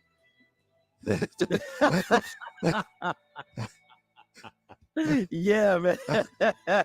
I wish I could tell you that. I wish I could tell you that. Like, I had this whole thing the first season that reminded me of Rakim. It ain't where you from, it's where you at. And I thought that that's, like, that's why it was called From, because it's like, it don't really matter where you came from. We here, ain't we? And so that's what then you think it would be called Here, but it's not. So I don't know. That's the answer to that. I don't know why it's called From. And John keeps saying it'll be explained. John Griffin, our writer. And so I'm waiting for the explanation like everybody else. But that being said, the one thing that's really, really great about this season, like behind the scenes, is that this season we shot in the winter for the first time. And if you've never shot a show in the winter in a place where the weather is wildly unpredictable, then you ain't done nothing. Because this is like, we literally would start shooting a scene, blue sky. We shoot and we start, and like in the middle of the scene, it kind of starts snowing a little bit, but only enough for it to be like, oh, like, what is that? And so you stop. You're like, okay, let's wait for the snow to stop. And then it keeps snowing really hard. You're like, forget it. Let's just shoot it in the snow. And then you shoot one person in the snow, and then you turn around and shoot the other person, and it stops snowing and starts raining. You're like, yo, y'all playing now. Now y'all playing. And then it gets really, really cold. That's what the whole season was like. It looks beautiful. The season looks really dark and scary, but it sucked the whole way through. It was like that the whole way through. Like, and our crew was, and you couldn't complain because the crew was outside like all the time, like the whole time. And anyway, just know that it looks cool. It sucked. It really did. That's behind the scenes. Yes, sir. Thank you so very much. I really appreciate it. Yes, sir. We're going to find out the reason why it's called From. Whew. All right. So, yeah, I look, some of y'all saying y'all saw it on another channel. Look, I got to speak with Harold. I feel like I noticed, man. I've had the opportunity to speak to him. I got this opportunity to see him in person. I interviewed his daughter, Aurora. I interviewed his daughter at a red carpet for Westworld. He was actually in the cast of Westworld. And this is a little whiles back. If you guys go through my videos, you'll see my interview with Aurora. And I feel like I noticed, man, like, he's such an amazing girl dad. I think a funny story, and Lord, you could keep me honest with this, is that when I was interviewing Aurora, my guy was back there. He had his other daughters with him. Like, he's exposing them. He's bringing them around. He's like, you coming out here. And as I'm interviewing his daughter, he's standing behind the camera doing jumping jacks, messing with his daughter, trying to make her break while we're interviewing her. So if you guys go and look on my interview with her, you'll probably see her like breaking out laughing a few times. So yeah, Cal, what did you say? Let me see what you said. Cal said, yeah, I just seen this, thought it was on this channel before. No, you know what it is? This was part of a group roundtable interview. So there were a few YouTubers. So there were like a couple of YouTubers out there, and then there was like E-Man, right? Like E-Man, you guys know E-Man works with me on the movie blog, best friend of mine.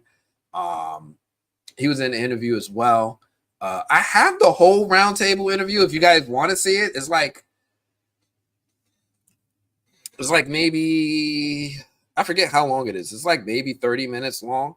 I don't have to show it live now. You guys probably have stuff to do, but I can definitely share the whole roundtable with everybody's questions. But I kind of like to, I really don't like to, I want everybody to be able to have the content they need to grow as well, right? So I don't really take other people's content like that, or their questions or their stuff. I usually just what's on mine.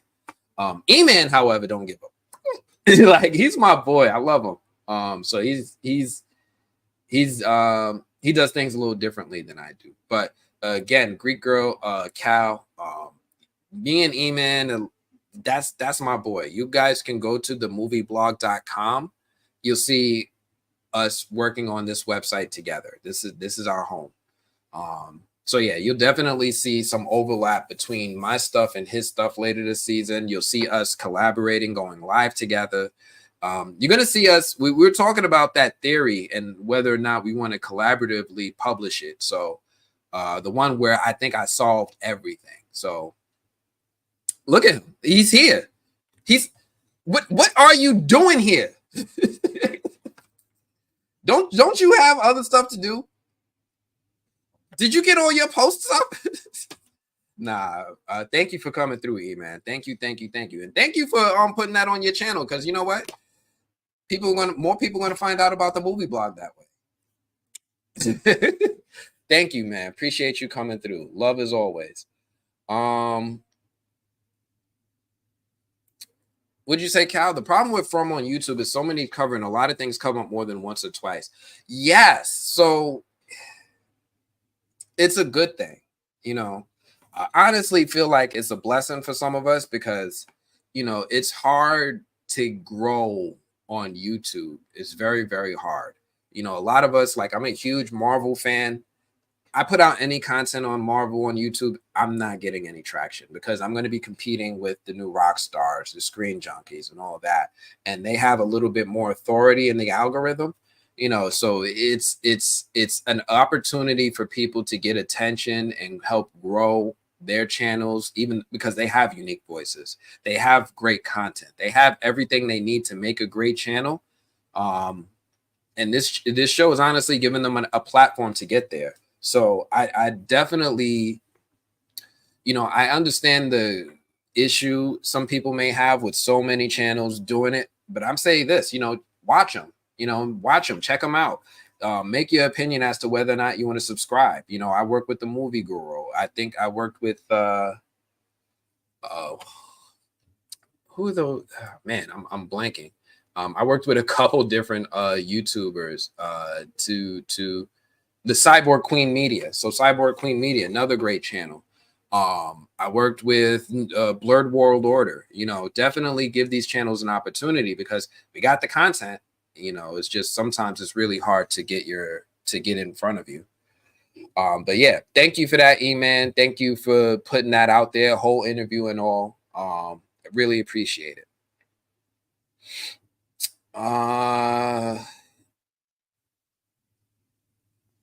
What else we got? His ears were burning while we were talking about him, so he appeared. He must have, or I didn't hang up the phone.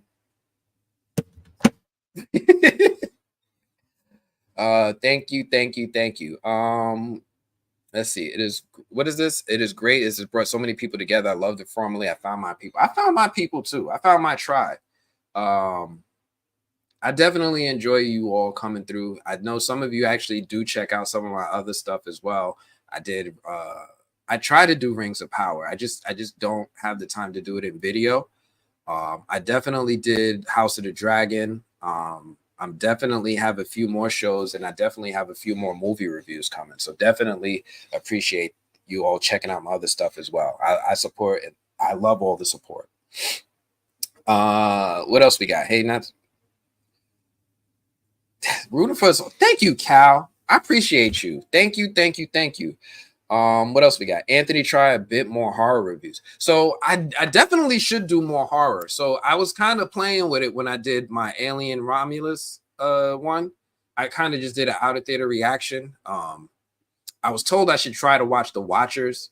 That was definitely one that I was told that I should definitely check out because it has so many similarities to From. So I'm definitely putting that one on my radar. I asked E-Man. E-Man knows if that movie is good. He was telling me he saw it.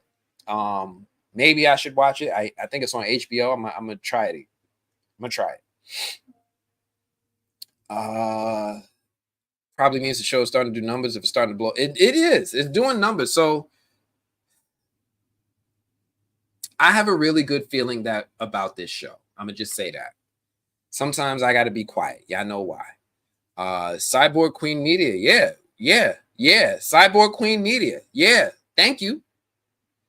I love that channel. We went through all of Victor's and Eloise's drawings in our live stream. So if you guys have questions about the drawings, I could bring them up here on one of these lives, but I also did it with Cyborg Queen Media. That video is there. Absolutely check it out. Oh, it's actually doing pretty good too. I'm late again, but Harold is definitely a great. He is. Harold is a great dad, and don't forget to buy Sable Bourbon. That's his new alcohol that he's putting out. Sable. I've never seen any series bring people together like From. Yeah, a lot of other shows could be very divisive. Rings of Power people are tough, real tough. Y'all should see my Facebook comments. It's a bunch of people like, oh, why are there so many different races and elves? Elves and dwarves. How can elves and dwarves be this race? I'm like, it's an elf, man. I don't know. I didn't know we had rules like that. My bad. Love your energy and your originality. Thank you. I appreciate you, Miss Deb B. I appreciate it. I appreciate it. I'm very careful about what I put out there. Thank you. Let's see what else we got. Watchers is okay. I had interest in it because it was M. Night Shyamalan's daughter, Ishana. And I like to give people their debut film the benefit of doubt, give it a try, see if I like it. Definitely want to check it out. E-Man says it's a 7 out of 10. It's a 7 out of 10. I trust him. So if he says it's a 7 out of 10, I'm gonna give it a shot. It's on HBO. I'm gonna squeeze it in this week, and then maybe on Friday when I go live with the Blurred World Order, maybe I'll talk about it then. But don't forget, not Friday, Saturday morning, I'm going live with Blurred World Order. We're gonna talk about movie news and a bunch of other stuff. We're going to talk about movie news. We're going to talk about Rings of Power. I'm going to try to talk about From, but we're going to also talk about some movies. So it's a good crew. Definitely check us out Saturday morning. That Victor picture live was epic. Yes, it was. Yo, if y'all haven't seen it already, some of y'all have. That one only has, I can't say only. It's got a solid, strong 500 views. I'll throw the link to it in the chat. So this way, if you guys aren't tired of me after this video, you can always go and check that out as well. It's coming in the chat right now. I love the Rings of Power live you had. Thank you, Gothic Chick. Like, yo, that's a really good crew. And the recaps of Rings of Power from Blurred World Order is hilarious. It is like I was crying actual tears of laughter from these recaps. I Saturday morning, if you guys are watching Rings of Power, this is the spot. We're going to be there Saturday morning. I think it's between 9 and 10. Trust me, it is fun. And it's going to be some more interesting characters that are just as entertaining as I am. Any fun From clues you can give us for episode 2 or later in the season? I gave you a bunch of images. Like I just posted a whole bunch of images from episode 2. What you want? Let me see. What can I give you? from episode 2 that I haven't already given. Am I still sharing a screen? I'm still sharing a tab, it says. Let me turn this one off. Hold on. What can I give you that is new? E-Man's gonna be like, bro, you gonna show them that? So I showed you this photo already. Showed you this.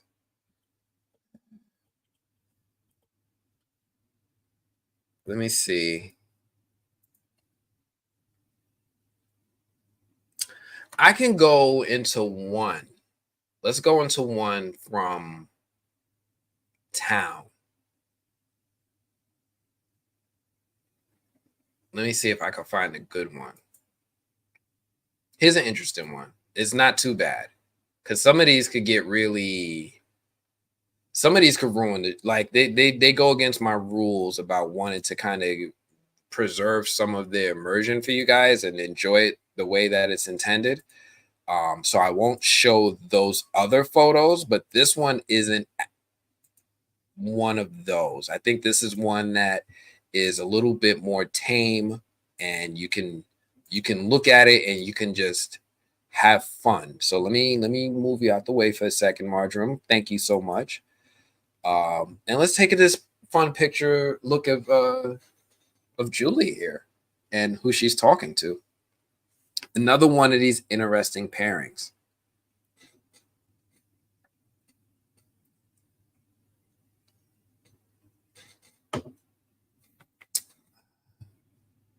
Let's see what you say, Cal. You are funny. I do enjoy your content. Only found you all because of From, but live pottering about the house, listening to you all pottering. You doing pottery right now? Nah, yo, you're gonna have to show us the goods. Listen, hit me up, Anthony at themovieblog.com. I want to see your pottery. I'm gonna put it up here one time. Definitely want to highlight and support you all the same way you all support me. So if there's any folks who are creatives, any artists, any creatives, any people with Etsy stores, if you follow me, you're in my live, you have a platform with me, send me your stuff. I'm going to share it. You have any theories you want me to highlight, you put it in my comments, come back to the live. We're putting it up on the live and we're going to talk about it together. Absolutely. My platform is your platform. We're in this together. So thank you all. But I definitely want to see some of this pottery. And I think that's the kind of pottery you meant, right? Like not pottery.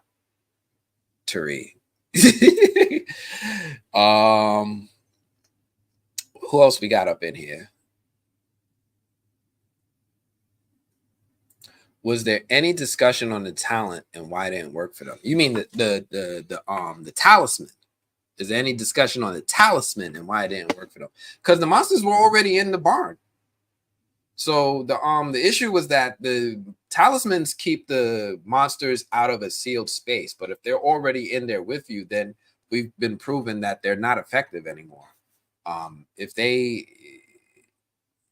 monsters were already in the barn, so it was too late. It's not like you can use it as a protective shield. You can't just hold it up and they stay out of your personal space. Yeah, so I think that's the main reason why the talisman didn't work. We've been going almost 2 hours. Let me know if there's any more questions from episode 1 that we want to go into. I feel like most of them you guys kind of addressed in the other video that I put out there. But if there's any questions you guys want to talk about in this specific video, or if you just want to go back to that round table, if you want to go back to any of the images I've already shown, let me know. Let's see what else we got. Trust me, everyone's going to see them if they're on Facebook or here. Too many leaked. So, yes, people are going to see them, but there's going to be people who don't see them as well. One thing I've noticed is that sometimes I forget that I live in a bubble, right? I get exposed to so many things because the algorithms are trying to push things on me that they think are of my interest. And sometimes they're spoilers. And then I come across people who are like, I've never seen any of this.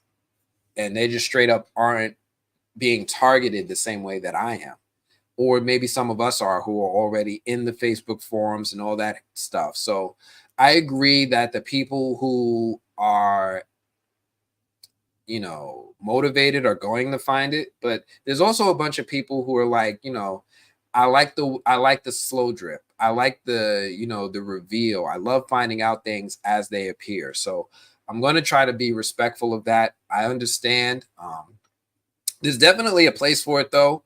If you guys want to talk about it in the comments, if you want me to put up a spoiler post, I could definitely do that. Or maybe somebody suggested that I do a Patreon, since I'm not monetized. And maybe in the Patreon is where we could go to discuss things that are way more spoilerish. And that way I could go through all the images. Let me know what you guys think of that. If there's a you know 4 or 5 of you that want to do this in a Patreon, all I need is 4 or 5 people. 4 or 5 people, we could do a Patreon and we could go through spoilers. Just let me know if you're interested in that, and I'll look through the comments after the video, and I'll take a tally.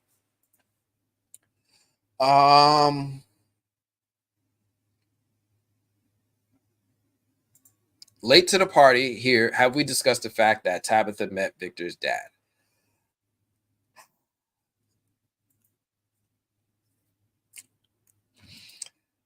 Sarah talking to everyone. Yeah.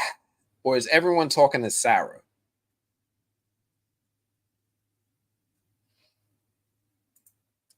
Pottering, haha, maybe English word. I meant cleaning up and doing mom stuff, haha. Oh, pottering. Oh, yes, that is very English. All right, we do like chores. We're running errands, this and that. Pottering. I'm gonna add that to my lexicon. That's a deeply English word. She looks like she's in confrontation mode. She should be saying thanks, right? So that was the cool scene in the first episode, and I'm curious about this as well, and I want to know what you guys think about it, because I don't think we talked about this episode enough in this live. Did you all notice that the kids ran out the back of the house and Sarah was just there? Like, what? She was just there, right? Like, no, anybody notice that? That wasn't a little weird? Like, Sarah stays in Father Katri's basement or something, right? She still lives there, I think. So why was she out in these streets in the middle of the night? Anybody think that was a little strange? I mean, thank goodness, because she saved Julie and Ethan, but it was a little convenient, wasn't it? She just happened to be outside. Thank goodness she was brave enough to help them too. What else we got here? The Casanova Pugilist. First off, that is a great name. The welcome. Thank you for coming through. I think you new around here. I don't think I've seen you on this channel before. Where are you checking in from? I need to know where you are from. Please let me know in the comments where you're from, Casanova. But let me get into your comment. But I'm gonna be looking for you to explain to me where you're from. I'm curious where everybody's checking this out from. Can you look into the red bandana guy and the yellow shirt girl and explain to me how they walk past Tabitha twice like in a loop? I believe a lot of people missed this. So when are you talking about? When she was seeing the boy in white, or when she was in the hospital? Like, what scene specifically was the red bandana guy? Part of me just thinks it's, you know, it's an extra, it's a production error, kind of like Game of Thrones with their Starbucks cup. But I'll definitely double check and look to see what you're referring to. If you could just tell me what scene it is, maybe I'll even pull it up. But I'm curious exactly where you saw this at, so I can better answer your question. All right. Food is 10 minutes away. I got 10 minutes before I got to run down, grab my food, and then come back. Let's see. Who else we got? Julie looks pissed, like she about to lay into Sarah about something. Look, Julie's having a rough time. Okay? Julie is just had a night from hell. She ain't have no help. and she almost got. So she's probably got that face on because of her night. But she's also talking to, the resident, I don't want to say leper. I think that's an old-fashioned word. But she's definitely talking to the person that the people in town don't like. And the NPCs are there. I feel like there's some clues in this.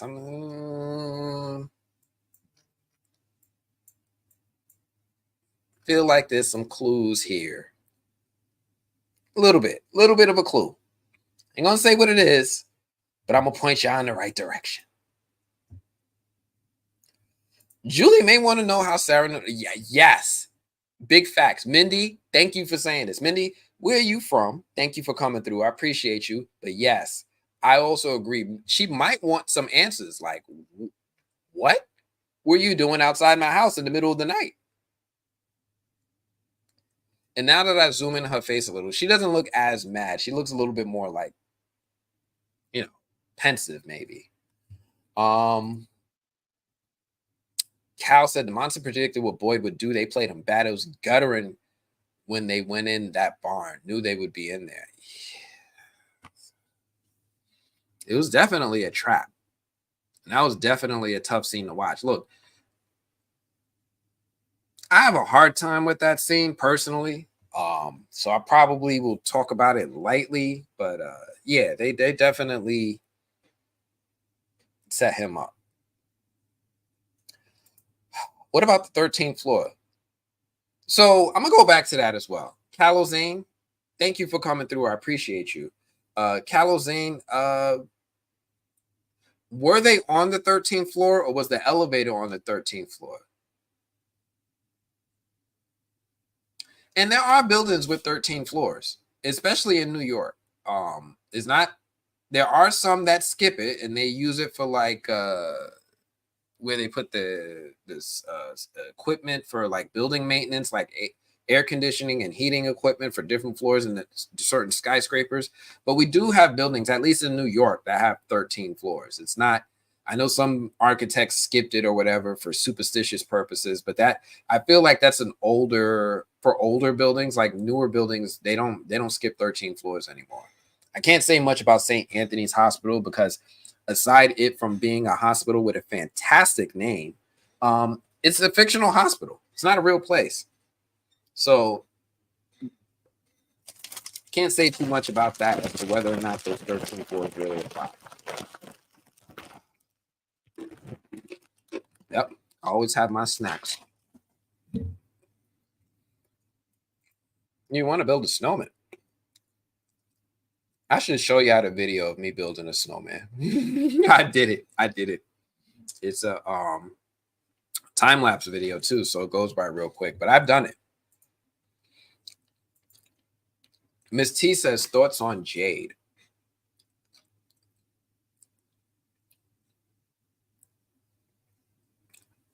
Jade is going through a lot, and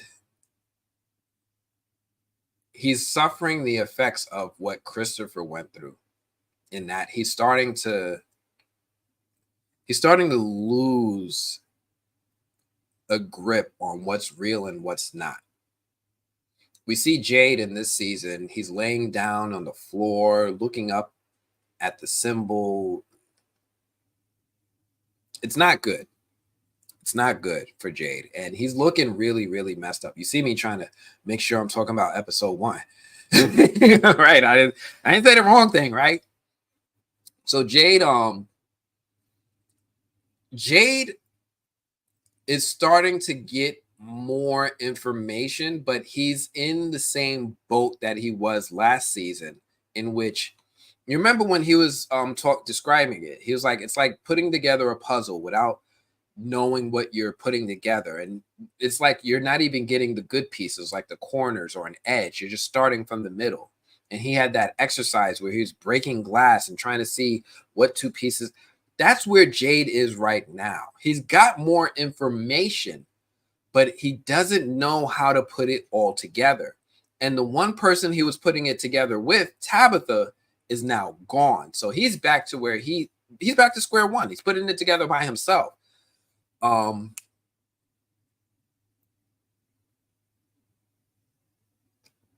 want to see Jade talk to more people. More people are having more experiences. If anybody actually has given this suggestion, as much as I give him grief, it's Jim.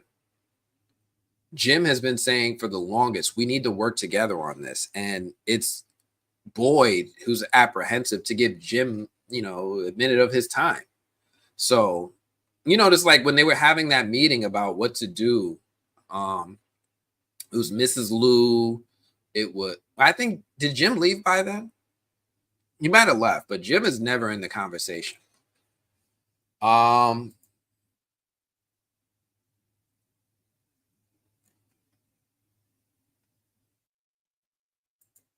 Let's see. Cal, what you say? Yeah, you're doing good as I don't want to see them in the other pictures that came in my note. I'm sorry, man. I'm sorry that these other people, you know, people get really excited about the opportunity to grow. And in doing so, sometimes they do things that they want to, that they hope will help them grow. I'm not going to admonish. I'm not going to put down anybody for their actions. I'm just sorry that this happened to you. I'm seeing your next comment here, like episode 1. I knew what was going to happen pretty much. It kind of ruined it. So here's the thing I've noticed. I'm not the only person who's seen what happens next. I'm not. And I know that for a fact because I meet the other people who work on this stuff. And they put out content as if they don't know what's going to happen. And then they say it's a theory.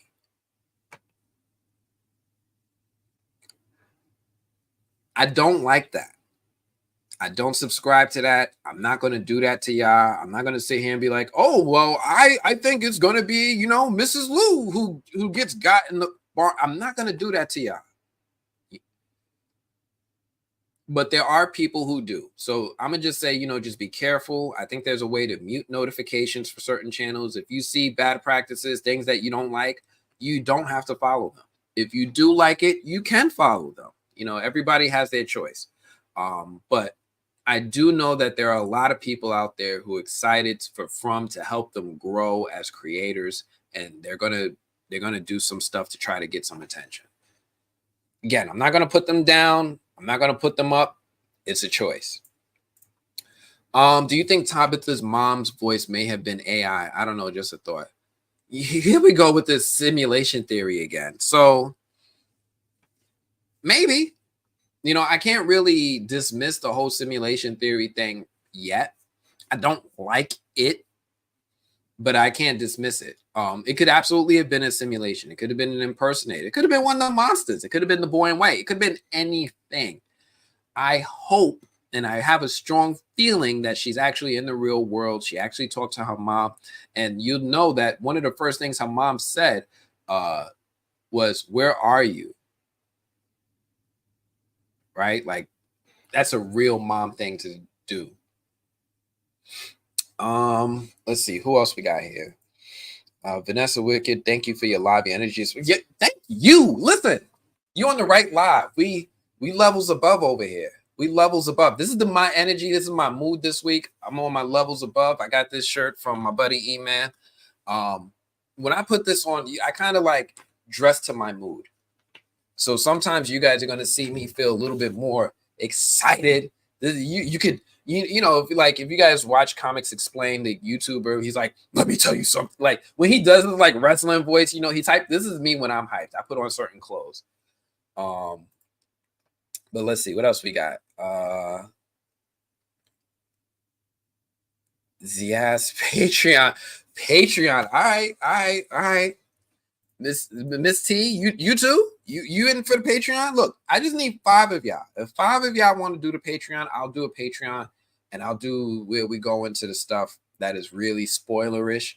It is not for everyone, so this way, you know, it's not coming up down everyone's feed. So let me know if there's enough interest for a Patreon. I'm gonna go through the comments afterward, and you guys tell me, and I'm down to do that. Miss Deb B, I'll wait. I'm a Chris this morning kind of. Hey, I get it.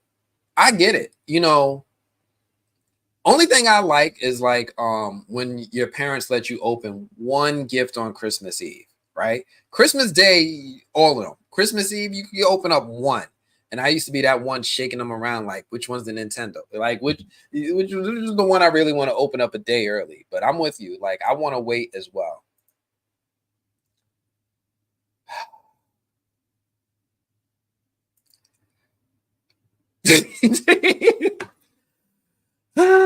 Look.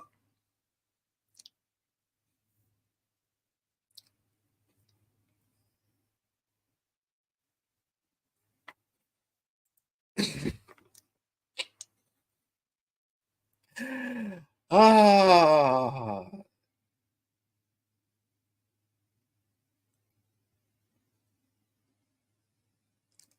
Let's see what else you got. I wonder if she heard a voice or something, had a premonition that something would happen. You're talking about on the when she called her mom.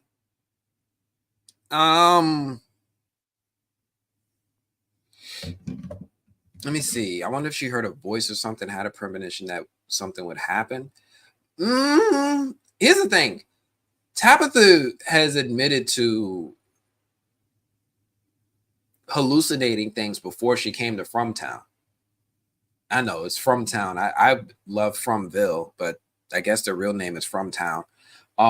She admitted before that she had hallucinations. She was talking to Julie. It was when they were going into the barn for clothing. And Julie was asking her if she, like, you know, are you seeing stuff? She was like, yeah, you know, I used to see stuff all the time, but this time is different. Now I'm seeing little kids. So she did give us a clue that she's had hallucinations in the past. So that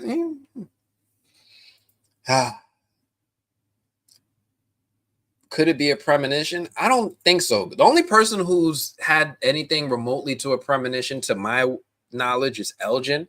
When he said he had a dream and he dreamt about the boy in white, and the boy in white said the poem, and he was like, he knew he shouldn't be in Fromtown. So I need more evidence to feel like that she had a premonition as opposed to she was actually home. All right. So I'm going to do something. I'm going to step away for a second so I could go grab my food, but I will try to put up a. Can I put up anything? I don't think I could put up anything, can I? I can put up that interview again real quick. I should be back by the time that interview is over, but I'm gonna be back and let me just go grab my food. I just don't want y'all staring at like my comments on the wall. So let me present this, share screen, share this Chrome tab. I'm coming right back, y'all. I'm coming right back. I ain't leaving y'all. Finally get to speak with. Hey, Harold, Anthony from the movie blog. Look, my audience is so excited for me to finally get to speak with you. Oh my gosh. All right, Anthony, let's do. So I got a good question. I don't know if you can share it, but can you share any behind the scenes moments from filming season 3 that particularly stood out to you or might surprise fans? But if you can't do that, because I know you can't tell everything, can you finally tell us, why is this show called From?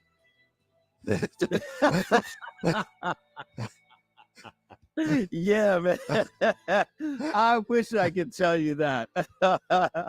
I wish I could tell you that. Like, I had this whole thing the first season that reminded me of Rakim. It ain't where you from, it's where you at. And I thought that's, you know, like, that's why it was called From, because it's like, it don't really matter where you came from. We here, ain't we? And so that's what so you think it'd be called Here, but it's not. So I don't know. That's the answer to that. I don't know why it's called From. And John keeps saying it'll be explained. John Griffin, our writer. And so I'm waiting for the explanation like everybody else. But that being said, the one thing that's really great about this season, like behind the scenes, is that this season we shot in the winter for the first time. And if you've never shot a show in the winter in a place where the weather is wildly unpredictable, then you ain't done nothing. Because this is like, we literally would start shooting a scene, blue sky, and we shoot and we start. And like in the middle of the scene, it kind of starts snowing a little bit, but only enough for it to be like, oh, like, what is that? And so you stop. You're like, okay, let's wait for the snow to stop. And then it keeps snowing really hard. You're like, forget it. Let's just shoot it in the snow. And then you shoot one person in the snow, and then you turn around and shoot the other person, and it stops snowing and starts raining. And you're like, yo, y'all playing now. Now y'all playing. And then it gets really, really cold. That's what the whole season was like. It looks beautiful. The season looks really dark and scary, but it sucked the whole way through. It was like that the whole way through. Like, and our crew was, you couldn't complain because the crew was outside like all the time, like the whole time. And anyway, just know that it looks cool. It sucks. It really did. That's behind the scenes. Yes, sir. Thank you so very much. I really appreciate it. Yes, sir. We're going to find out the reason why it's called From. One day, we're going to find out. I'm going to be with you.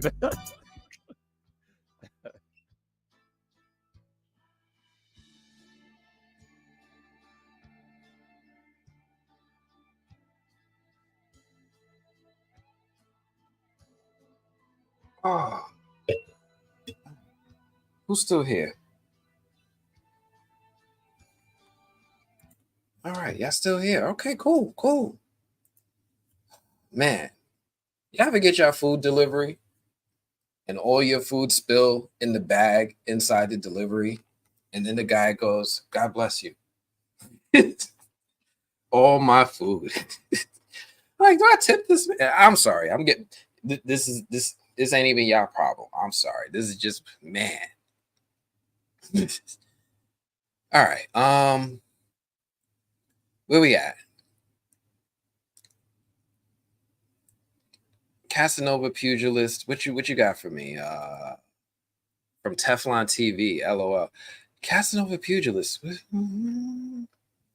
You're from Teflon? Were you on the live with me with Teflon? Trying to remember. There's a lot of people on the live with Teflon. I like going live with Teflon. Man, it's it's tough going live with Teflon sometimes, because sometimes there are questions about what happens in the future of the season, and I'm like, so I did my last live with Teflon, and I just was doing my best not to spoil the show with the types of questions and the things we were discussing. So yeah, is that, are you from Teflon? Let me know. Let's see what else we got. Maybe she heard the activity outside. I don't think that one was for me. Oh, you're talking about Sarah, Mandy. Okay, so I get it. So maybe Sarah heard the activity outside and came to help. I mean, maybe. I mean, at the time, there was really just goats and cows running through the streets. It's possible that she came to help, but how come she didn't go towards the goats and cows? Right? She was in the back of the Matthews house, in the back of Mrs. Lou's house, grabbing up Ethan and bringing him into the bushes. She didn't go grab the goat. Even Victor went to go grab a goat. So it's possible, but like, I need to understand why she was there, right? Why was she in the back of the house? Sarah just wants to help. Not surprising she would go out to help. Sarah does want to help, and she doesn't value her life anymore, right? She did do the Russian roulette thing with Kenny in season 2. She tried to go back out into the woods by herself.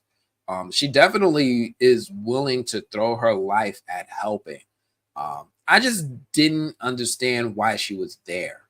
Like, out of all the things going on, maybe she saw like the monster come into the house from her house, and she was like, oh, let me go save the kids. Maybe. So I'm going to leave it at that for now. It was just a little weird. What you got for me, Wayne Fishing? Wayne Fishing. Yo, what? Wayne Fishing? That's a cool little logo you got there. I like that right there. Look at the NPC when Tabitha is looking at the boy in white waving at her. The NPC is walking towards the boy in white. Then Tabitha walks out in the road and the same NPC is next to her. She jumps. Okay, let me see. Can I even bring this up? Can I bring this up? I'm going to try. Let me try. Episodes, episode 1, not episode 2, because episode 2 will get me in trouble. Episode 1. So let me see if I can skim through it. I know I can't play video because they don't want you doing that. They don't want me playing videos. That'll get me in trouble quick, fast. But I could probably skim through it. Let me know if you guys can see this. This is my copy of the episode. So I get my copy. It's a little bit different than the copy you guys get.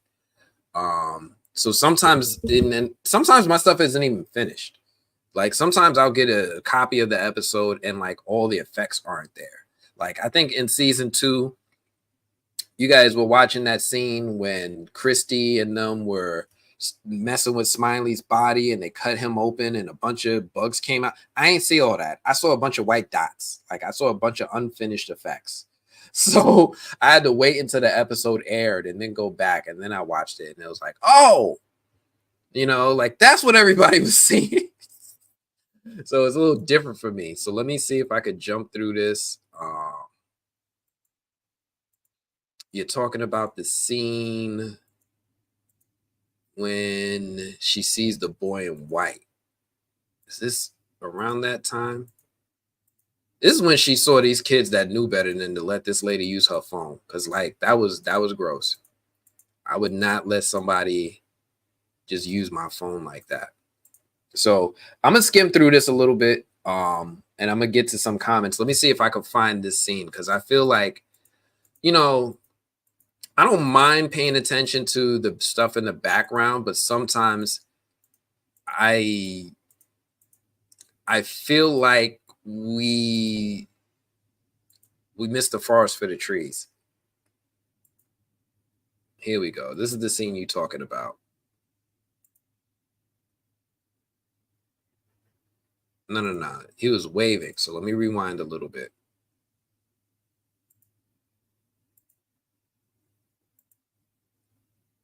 All right, this is her.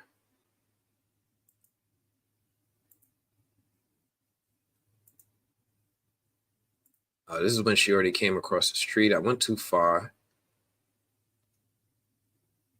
I'm trying to get there. I'm also trying not to like get the video blocked or get this episode, you know, trying to get it stopped from playing, you know, copyrighted content. So I'm trying to toe the line here. So bear with me, y'all. So there he is. There's red bandana guy, right? This is the red bandana guy you was talking about. And then let me see. We're at 6 minutes and 41.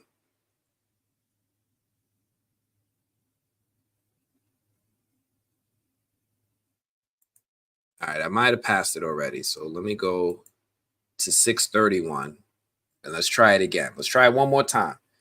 Try not to play too much.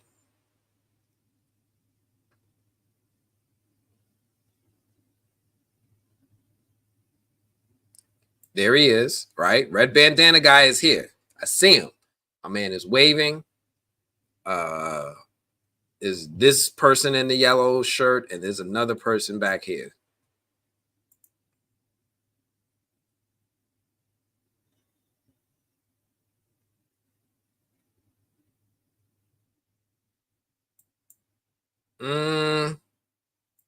I don't see it.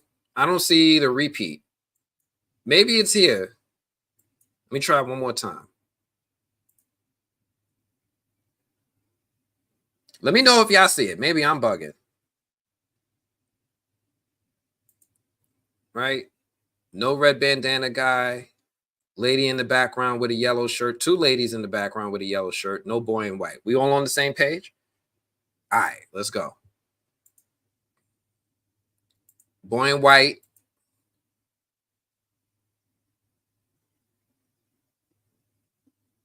Red bandana guy. Red bandana guy is here. We got 639.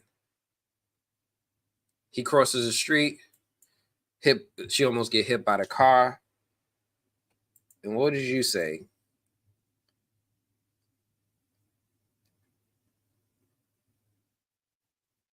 She said this. You said the same NPC is next to her.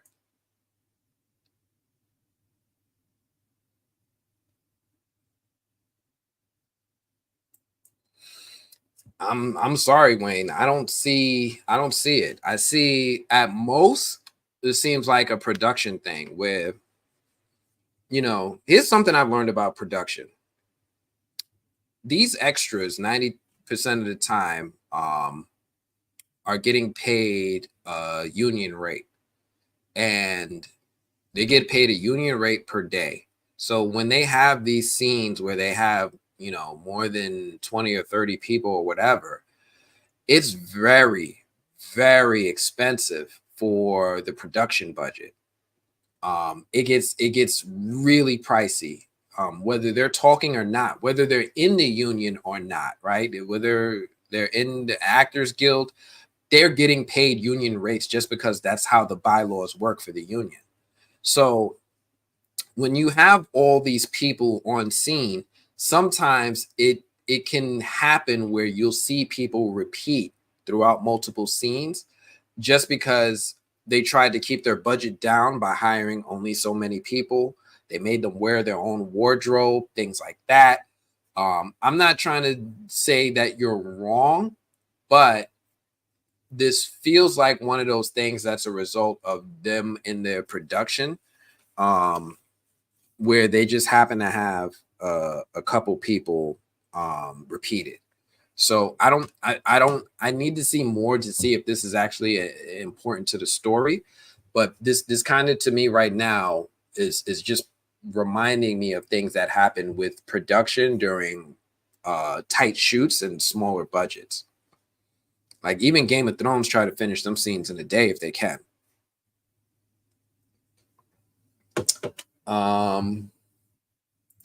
Let's see what else we got. Looked like she was from the pic with Victor and her. Sure, it's her house. I'm not sure what scene you're talking about. Maybe one of the pictures I brought up. Cal, you got to let me know. Did anyone else think the priest in the confessional looked like the guy chained up in the caves? Forgot his name. Martin. So Pamela Lortz, that's an interesting question. Did the Catholic priest look like Martin?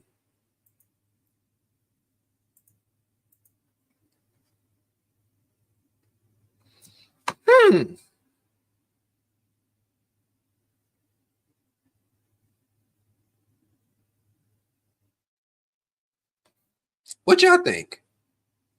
Pamela might be on to something. Does this look like Martin to y'all?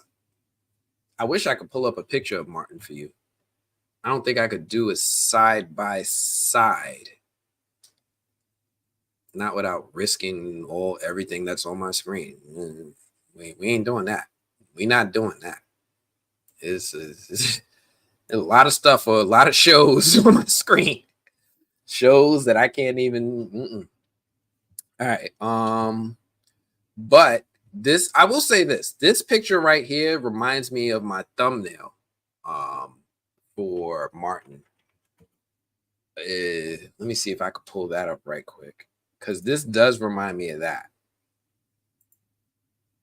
So I did a video a while back that said, who is Martin really? And this kind of looks like that thumbnail. I could pull up the thumbnail and then we could go from there. Just take a mental snapshot of this real quick. And then let's look at this tab right here. Does that look like him? Is that him?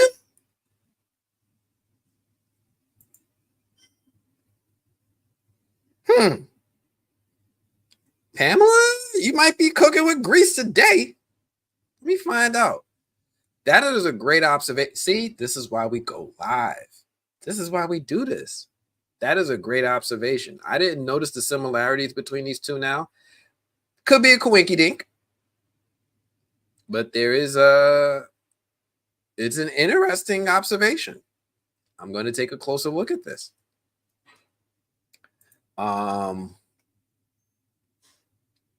Let's see.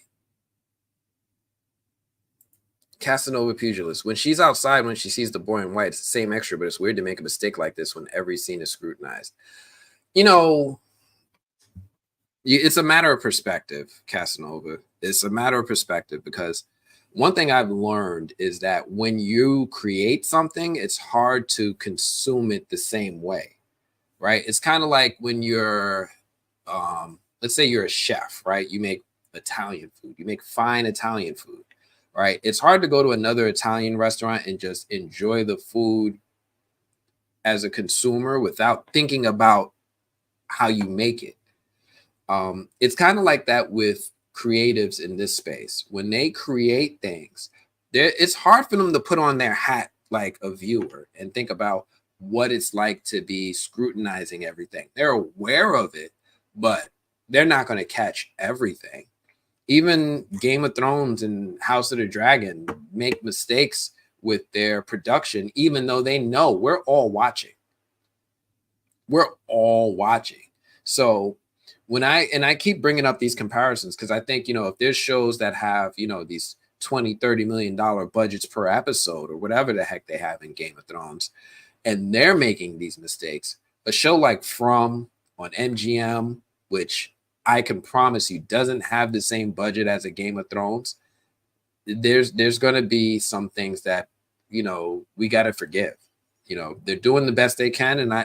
And sometimes I just think some of the production errors get mixed up with us finding clues or looking for clues. But I'm not going to say, I can't say you're wrong, but, give me more to make me support that. I just need a little bit more to rock with it to make it right.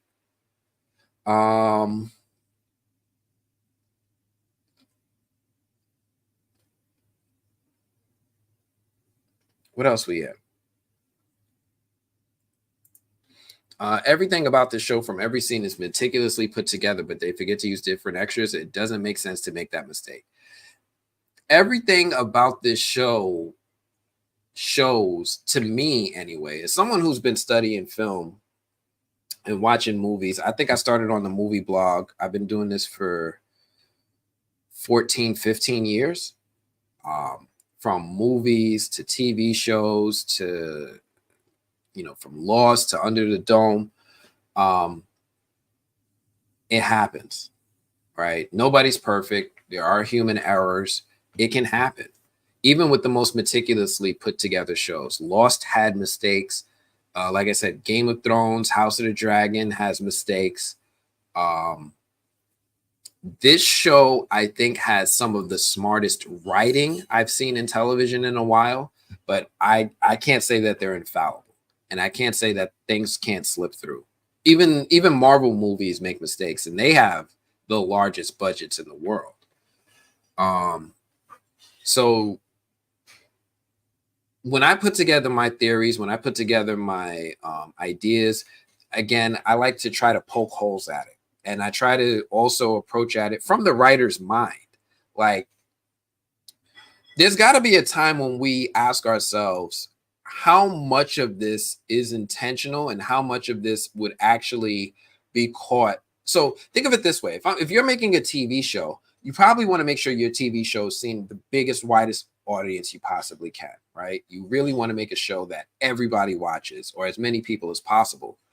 And in doing that, there are shows that have higher barriers for entry than others. For a new show like From, I feel like they would want to make this approachable to as many people as possible.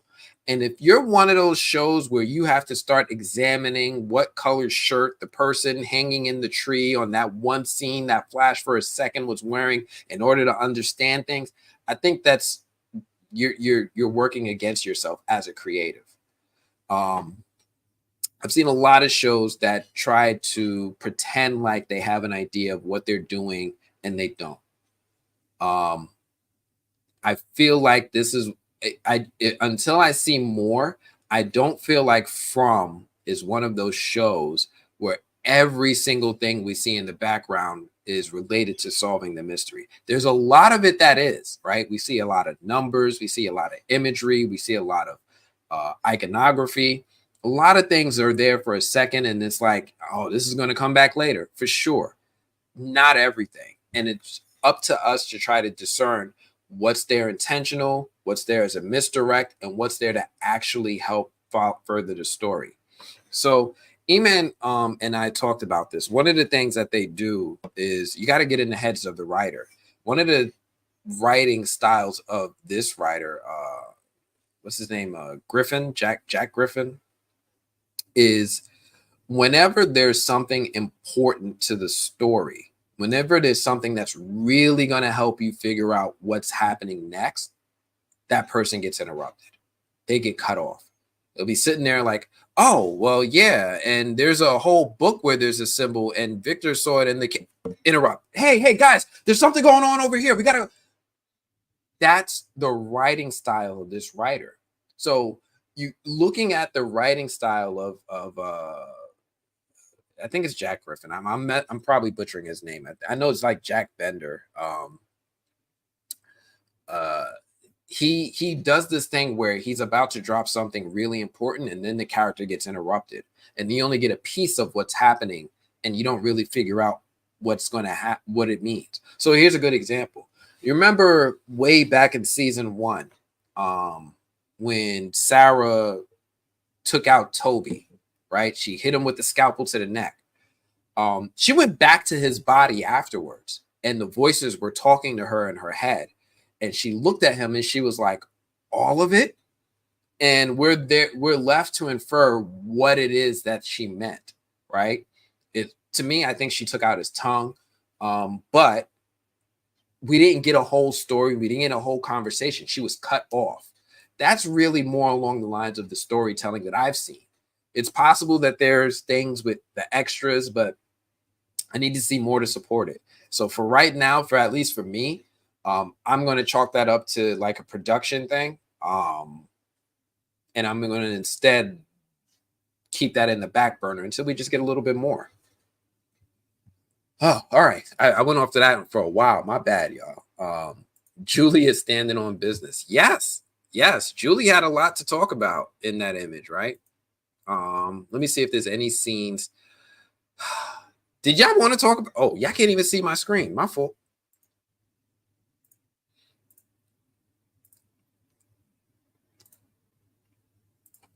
Let me see real quick. Did y'all want to talk about this? I know I talked about it on the my other video. Let me know if y'all wanted to talk about it. Man, I'm looking at comments from a long time ago. Some of these are coming in slow, y'all. I'm sorry.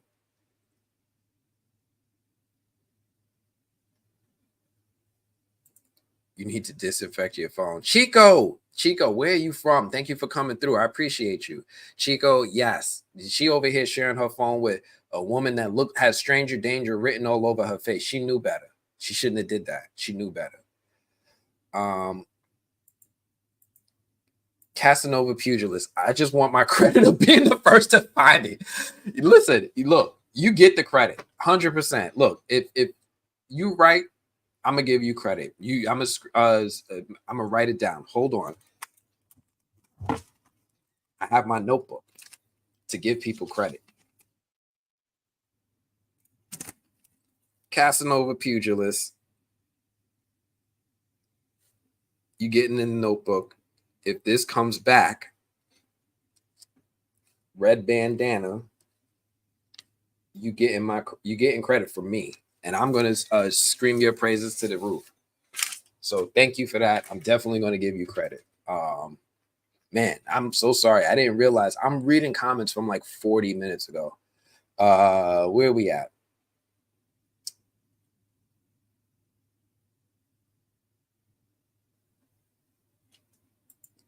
Andre, thank you so much for coming through. Andre, Nick, I appreciate you. Look, thank you for showing love. Where are you from? You got to look, if you guys are just now getting here, I need y'all to come through and let me know where you guys are from, because I'm very curious where everybody's checking this out from all over the world.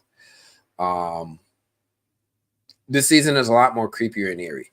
It reminds me of season 1. We're bringing back that season 1 energy, and I'm here for it. Season 1 scared me. Season 2 was more about development of the story. Season 3, we're going back to the thrills, and I'm here for every part of that. What else we got?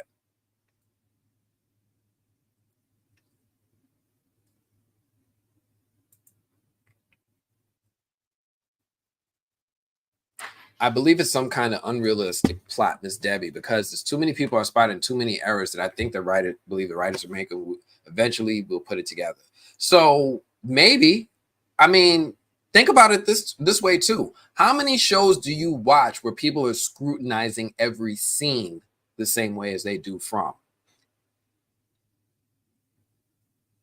Like, how many shows get this level of people, putting on their thinking caps and going into this with their best Sherlock Holmes investigative approach and coming up with theories? I don't know of too many shows like this, not to this degree. I think this show has a winning formula of inviting audiences to guess, and that's absolutely part of the fun. But I think it can also work against them because obviously there's potential, and I'm not going to say you're wrong, but there's potential for us to spot mistakes because we're looking at it with a much more critical eye.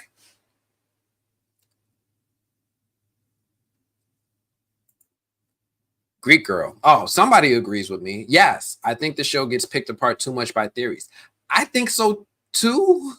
Like, some theories get really in depth, and I love them. I think it was that real famous theory that came up on the Movie Guru's page. What was his name?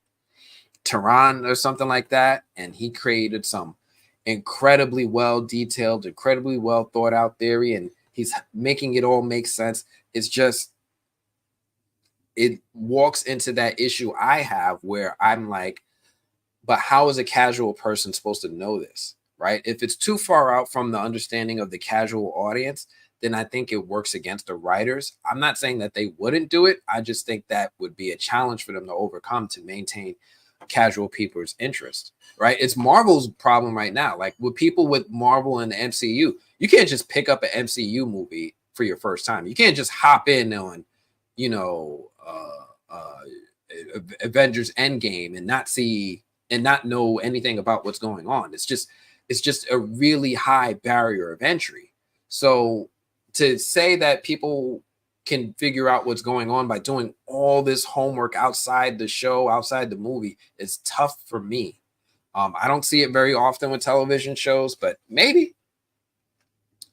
What else we got? I know there's a couple more, and I know I've been keeping y'all for almost 3 hours. This is by far the longest live we ever did, y'all. I ain't never do no live for no 3 hours. I'm really having fun with y'all. I didn't even want to leave. My food came. I'm still chilling with y'all. I'm just having fun. Because nobody wants to talk about the scarecrows, so I'm gonna just move on from the scarecrows. I thought we was going to. I really did. What else we got here? The priest who looks kind of like Martin. I'm gonna be thinking about this a lot now. Andre, you're from Macedonia? Macedonia. Look at me looking this up on a map. Country in Balkans. Oh, where is this? In Greece? You checking us out from Greece? Thank you. Look, first off, thank you. You're from north of Greece. Okay. I see where you are on the map now. I was where have I been? I've been to Amsterdam. I've been to Iceland. I've been to a few places. I think I've been in your neck of the woods. I was not far, or I flew over it. I might have flew over your place, your country.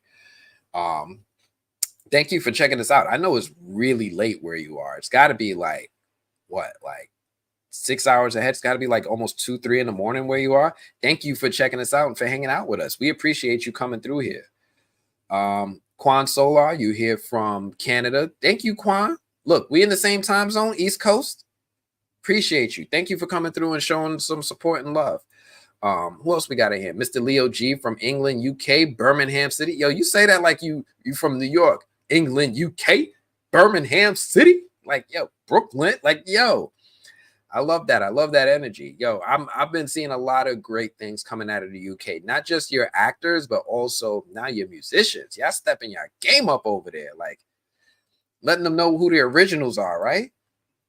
Who else we got? Tim Simmons from Maine. Maine. I got to make my way up to Maine. Maine is the place I think where I was talking about earlier, where you guys have like crabs or lobsters or lobster rolls. Lobster rolls. I definitely got to head up there. That's I got to make my way there. I'm just nervous because I'm like, it sounds like it's cold all the time there, right? It's probably cold right now. What's the temperature? I know here in New York we at 65 degrees Fahrenheit. I don't know what that's like in Maine. If you tell me it's like 40, I'm staying home. I'll come up there in the summer. But I'm curious. Let me know what the weather is up there. That might be something worth checking out. Illegal Mods is from Nevada. Illegal Mods. I love Nevada. I love Phoenix. Phoenix is a really, really cool city. And I love that dry heat. Like, it's a 90 degrees, but I'm not sweating. I'm okay with that. I'm totally okay with that. So definitely curious and interested to see where everybody is from. Philly lady from Maryland. Wait a minute. Who are you? Wait, what? Your name is Philly lady. You got the Eagles logo, but you from Maryland. How much beef do you get into when you start talking to a Ravens fan? Right? What are these conversations like in your house on a Sunday? Like, how does this go down? You got to let me know. This is really like, this really just caught my interest. Philly ladies from, y'all see this, right? It's not just me. Who else we got up in here? Rubes Noons. Rubes. Am I saying this right? Rubes. It looked like Rob's Nuns, but Rubes Noons from Cali. What part of Cali are you from? I've been to LA. I've been to Inglewood. I've been to where's Disneyland at? That town. I've been to, like, I haven't been to San Francisco yet. I feel like I need to come with armed security if I go to San Francisco. But I love Cali. I want to know what part you from. Greek girls from Arizona. Mr. Leo G, nothing at the moment. We're all right because we're formally. Yes, Miss Debbie. Yes, we are. So, I saw this question earlier. Somebody asked, who do we think was knocking at the door when Jim, or knocking on the cabin when Jim and Kenny were in there overnight?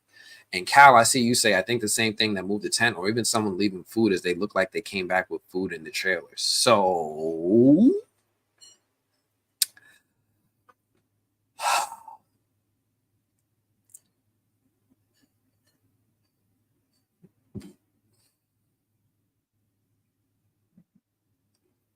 I would just put it out there. I think it's the giant spider. I think the scarecrows are meant to keep away the spider, but they're meant to work in a way where they have to form a perimeter around the town. And I agree that I think it's the same thing that dragged Boyd's tent. I believe his talisman is what protected him. However, I think he was dragged to where the spider brought them to the baby spiders where they could be used as a meal. I think that whatever was protecting that old town fell apart. And whoever was living there didn't make it. I'm not going to say too much because we're going to obviously see more of that later in the season. But I do think that I do agree with you all, Quan and Cal, that what moved them was the same thing. Tim Simmons says, yep, but she's not in the real Camden. Let me ask you a real question. there's a lot of theories to saying why she wouldn't, why not? No, seriously, why not? Why wouldn't she be in the real Camden? Why not? Right? We got to really look at this from both sides. You can say, oh, it would really work the plot if she wasn't in this, but why not? I think it would work better for them if she was than if she wasn't. But seriously, why not? Why not be in the real Camden and then go from there? Because then that would further the mystery. Why not? The people were either made in the trees or it's fairy lore, in my opinion. So the fairy and fae, I go into this one. It's a video I put up called "What Are They Really?" And it's about whether or not the monsters are fairy and fae. And I think they can be fairy. I think they can be fae. I think fairies and fae and wendigos can be all the same thing if you think about it. There's a lot of different folklore from a lot of different backgrounds that describe similar things. And then I'm going to shut up right there. Yeah, let me shut up. I think we'll definitely see giant spiders this season. Maybe. I think I want to see the spiders. I want to see the flood. I want to see a lot more things that were depicted in Victor's drawings that we haven't seen yet. So we definitely have a chance of seeing the spider. You guys don't know how far I am into the season, so I'll stop there. But I hope we see more supernatural things. Let me think. I think I'm gonna start wrapping this up because we're going on 3 hours. I'm gonna try to wrap this up in the next few minutes. Let me get to a few more comments. And this weird priest that eerily looks like Martin that I can't get out my head now. Thank you. Look what you did. Look what you guys did. Now I'm obsessing.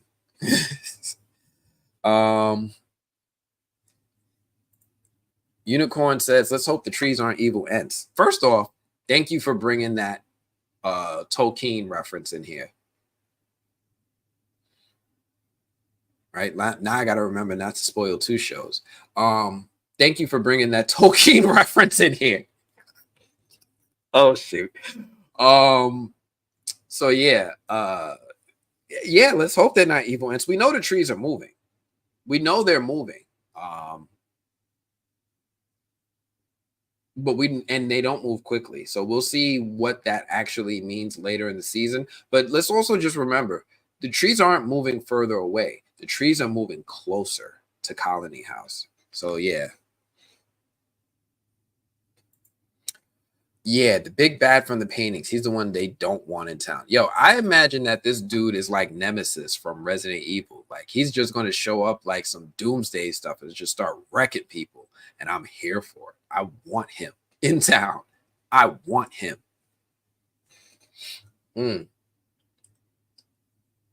What else we got? But Marvel's because of bad writing.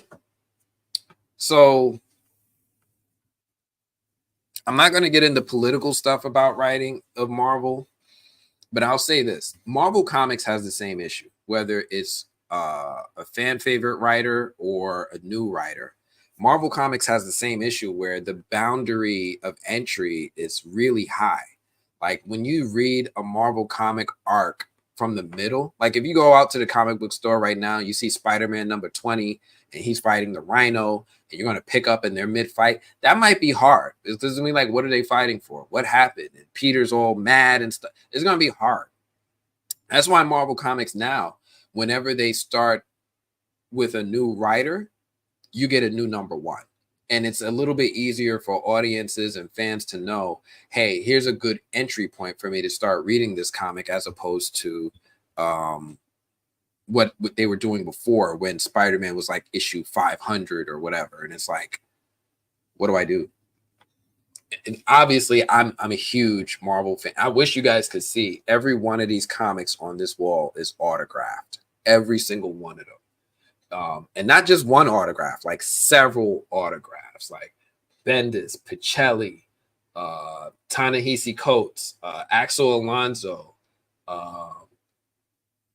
Justin Ponser, Like for comic book fans, these names are like royalty in a lot of circles. Hickman. Oh, I got my Jonathan Hickman signatures. I got my Jeff Johns signatures. I got my Scott Snyder and Greg Capullo. I got my Todd McFarlane. I met all of these comic book artists. So I get what you mean, but barrier entry right now for Marvel is also because there's so much backstory that people don't want to do homework before they start watching something. It's like I can't enjoy Avengers Infinity War unless I see at least a couple of movies before that. It's just not going to be the same. But anyway, moving on. Oh, remember the address on the lunchbox was 1564 or something like that? What if the numbers in the lighthouse are addresses, not years? Probably wrong. Marco Gorman, that is an interesting theory. I don't think 1564 was one of the years listed in the lighthouse.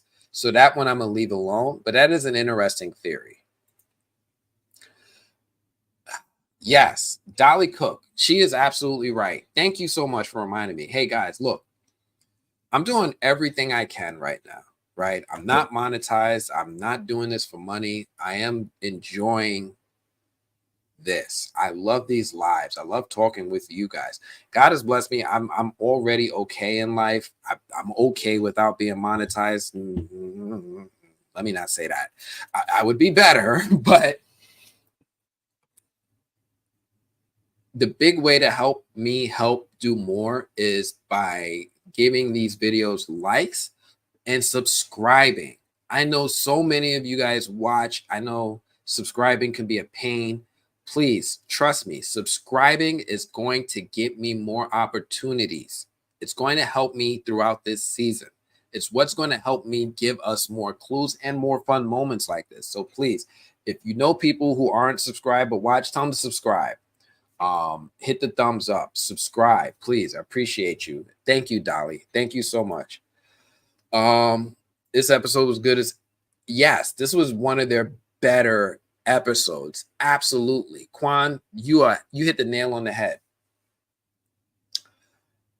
Mr. Leo G, I'm in the middle of Rings of Power. I am too. I have the whole season, but I'm taking my time with it. May Kent, can we talk about footsteps heard outside the cabin? I spoke about it briefly. I think it could be a threat. I think it's a monster. I think it might be the spider monster. Stalking Kenny and Jim. Kind of just like the talisman kept the spider monster out of the tent with Boyd and Sarah when they were in the woods. I think the spider monster was kept out of the cabin because the talisman they hung in the cabin. However, I also think those scarecrow things were like a poor man's talismans. And I think that they had the same effect until they something happened, whether somebody broke the effect. I think that they were all around that little town. And then maybe somewhere along the line, someone took one of them down. Something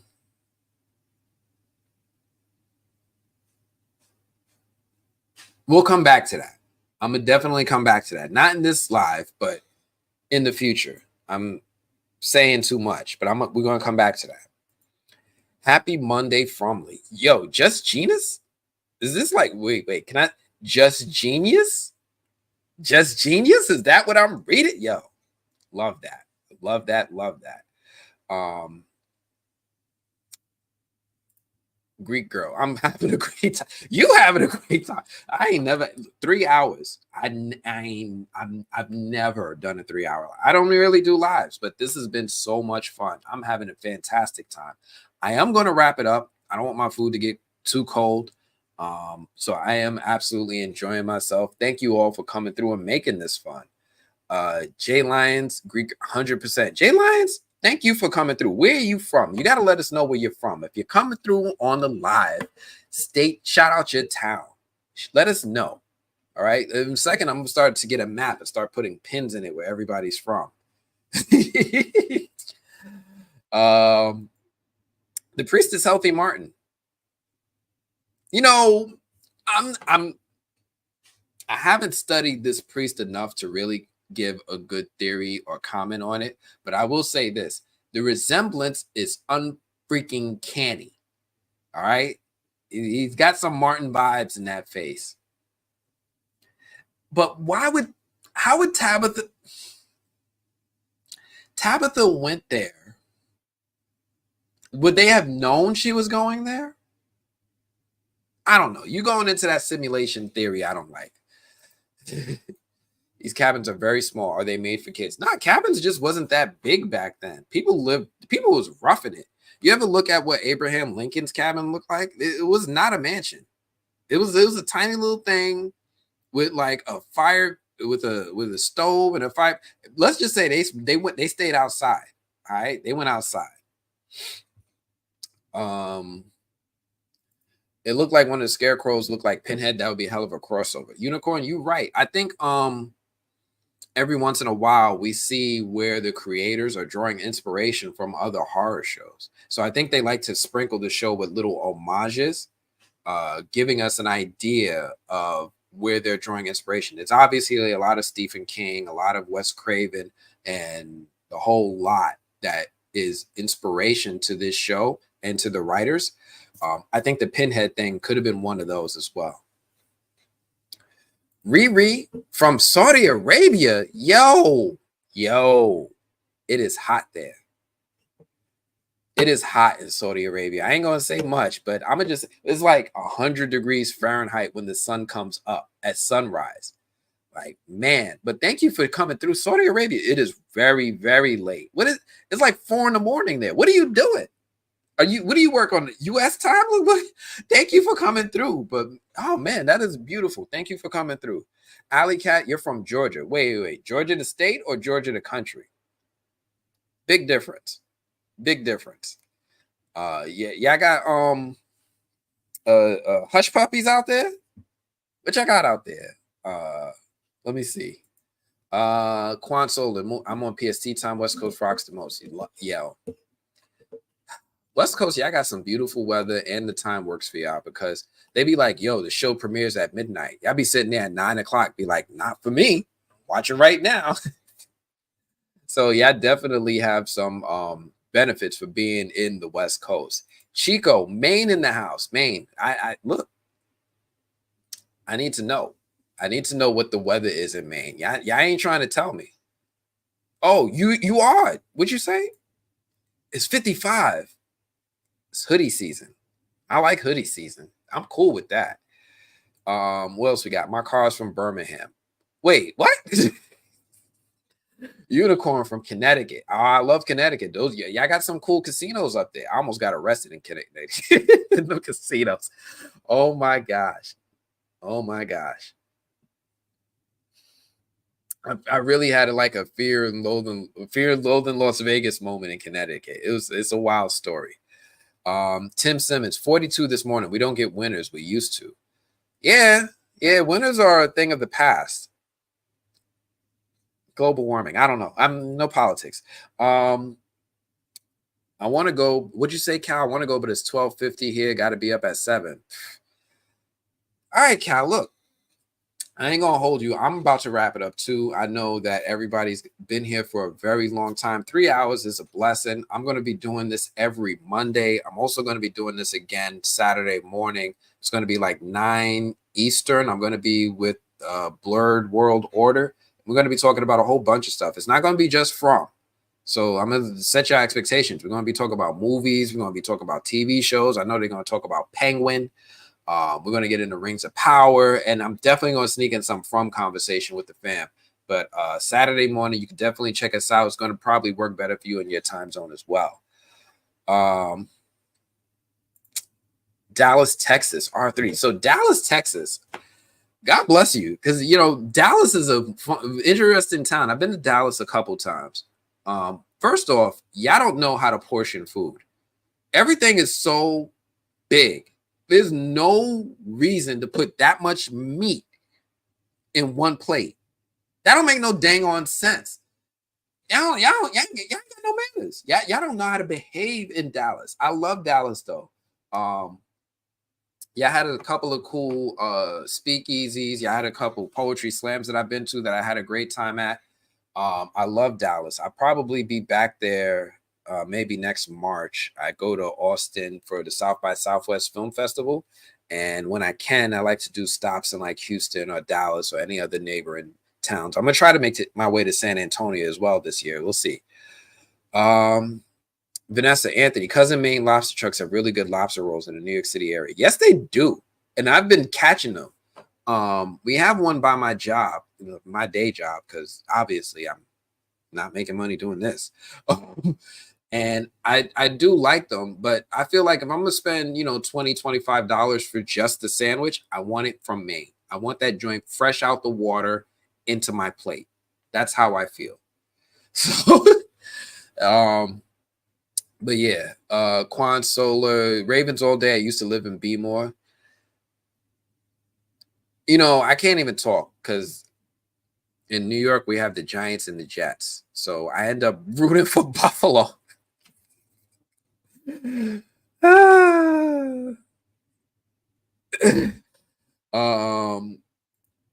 degrees here in Arizona in October. It was 100 today. That's too much. That's too much. That's too much. Vanessa Wicked, Bronx.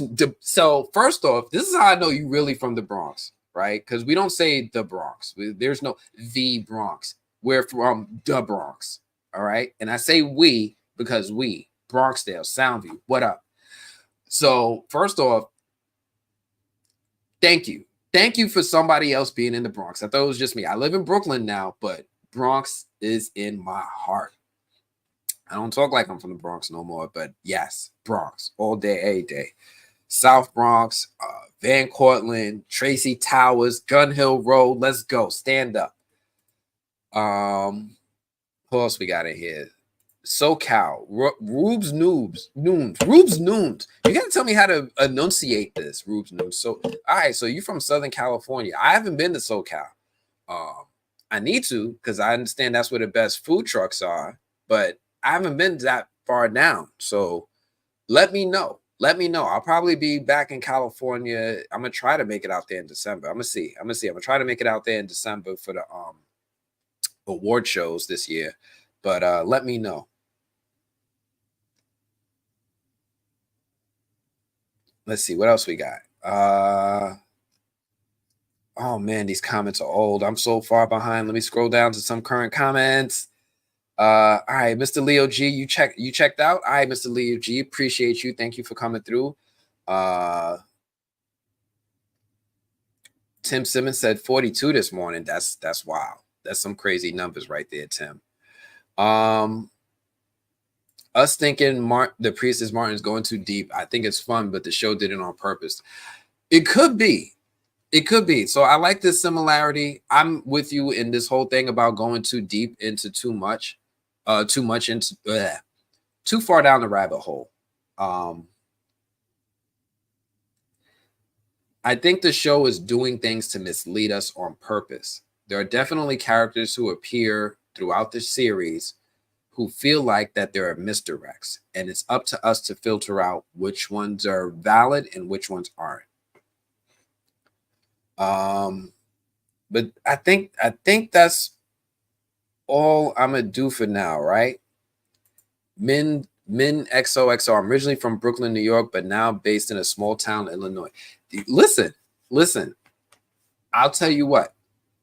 Next time I'm in Illinois, I'll bring some pizza, right? Just so you can have a little bit of a taste of home. I know y'all got some good pizza out there in Illinois, more than just a deep dish. I got some really great thin crust, but ain't nothing like that New York pizza. All right, especially from Brooklyn. You know what I'm talking about. And if you're a tourist, you come to New York. Let me just throw this out there real quick. If you guys are a tourist and you come to New York and you say you got to try New York pizza, don't go to just any pizza shop, right? Don't go to Two Brothers or any of them little dollar pizza shops. If you want the closest taste to authentic New York pizza, that's a chain that's easy to find in Manhattan, because I know everybody thinks New York is just Manhattan. At least do yourself a favor and go to Joe's Pizza, right? Most New Yorkers will agree that when all else fails, Joe's Pizza is a pretty good, authentic New York style pizza. The best pizza shops don't sell them by the slice, they sell them by the pie, but you won't go wrong if you're just trying to get a taste of New York with Joe's Pizza. I'm gonna put it out there. But I think I'm gonna go ahead and wrap this up. Purple Alizés from Ottawa. Yo, I need to go to that part of Canada. I've only been to Toronto. It's Tuesday here in the UK. Cal, you've been up all night. All right, I'm gonna wrap this up before I'm here all night. Could it be other survivors? We're gonna have to talk about this on another live. I wish you would have said this a while ago, Miss Debbie, because I definitely want to talk about the town and whether or not there are other survivors. But I'm gonna wrap this one up. So thank you all for checking us out. Thank you all for enjoying coming through on the live. Thank you all for staying with me for 3 hours. I'm putting up a few comments. I'm not reading them all, but I just wanted to give you all a little bit of love, a little bit of attention. 12 brothers, where were you? Where were you, 12 brothers, with these comments? Yo! Anyway, thank you all so much. I really had so much fun doing this live with y'all. I'm going to do it again next Monday, 5 p.m. I'm going to do it Saturday with the Blurred World Order. I might do some other lives collaborating with other YouTubers. Let's see how this week goes. But thank you all so much. It's been so much fun. I'm going to check you all later. Peace.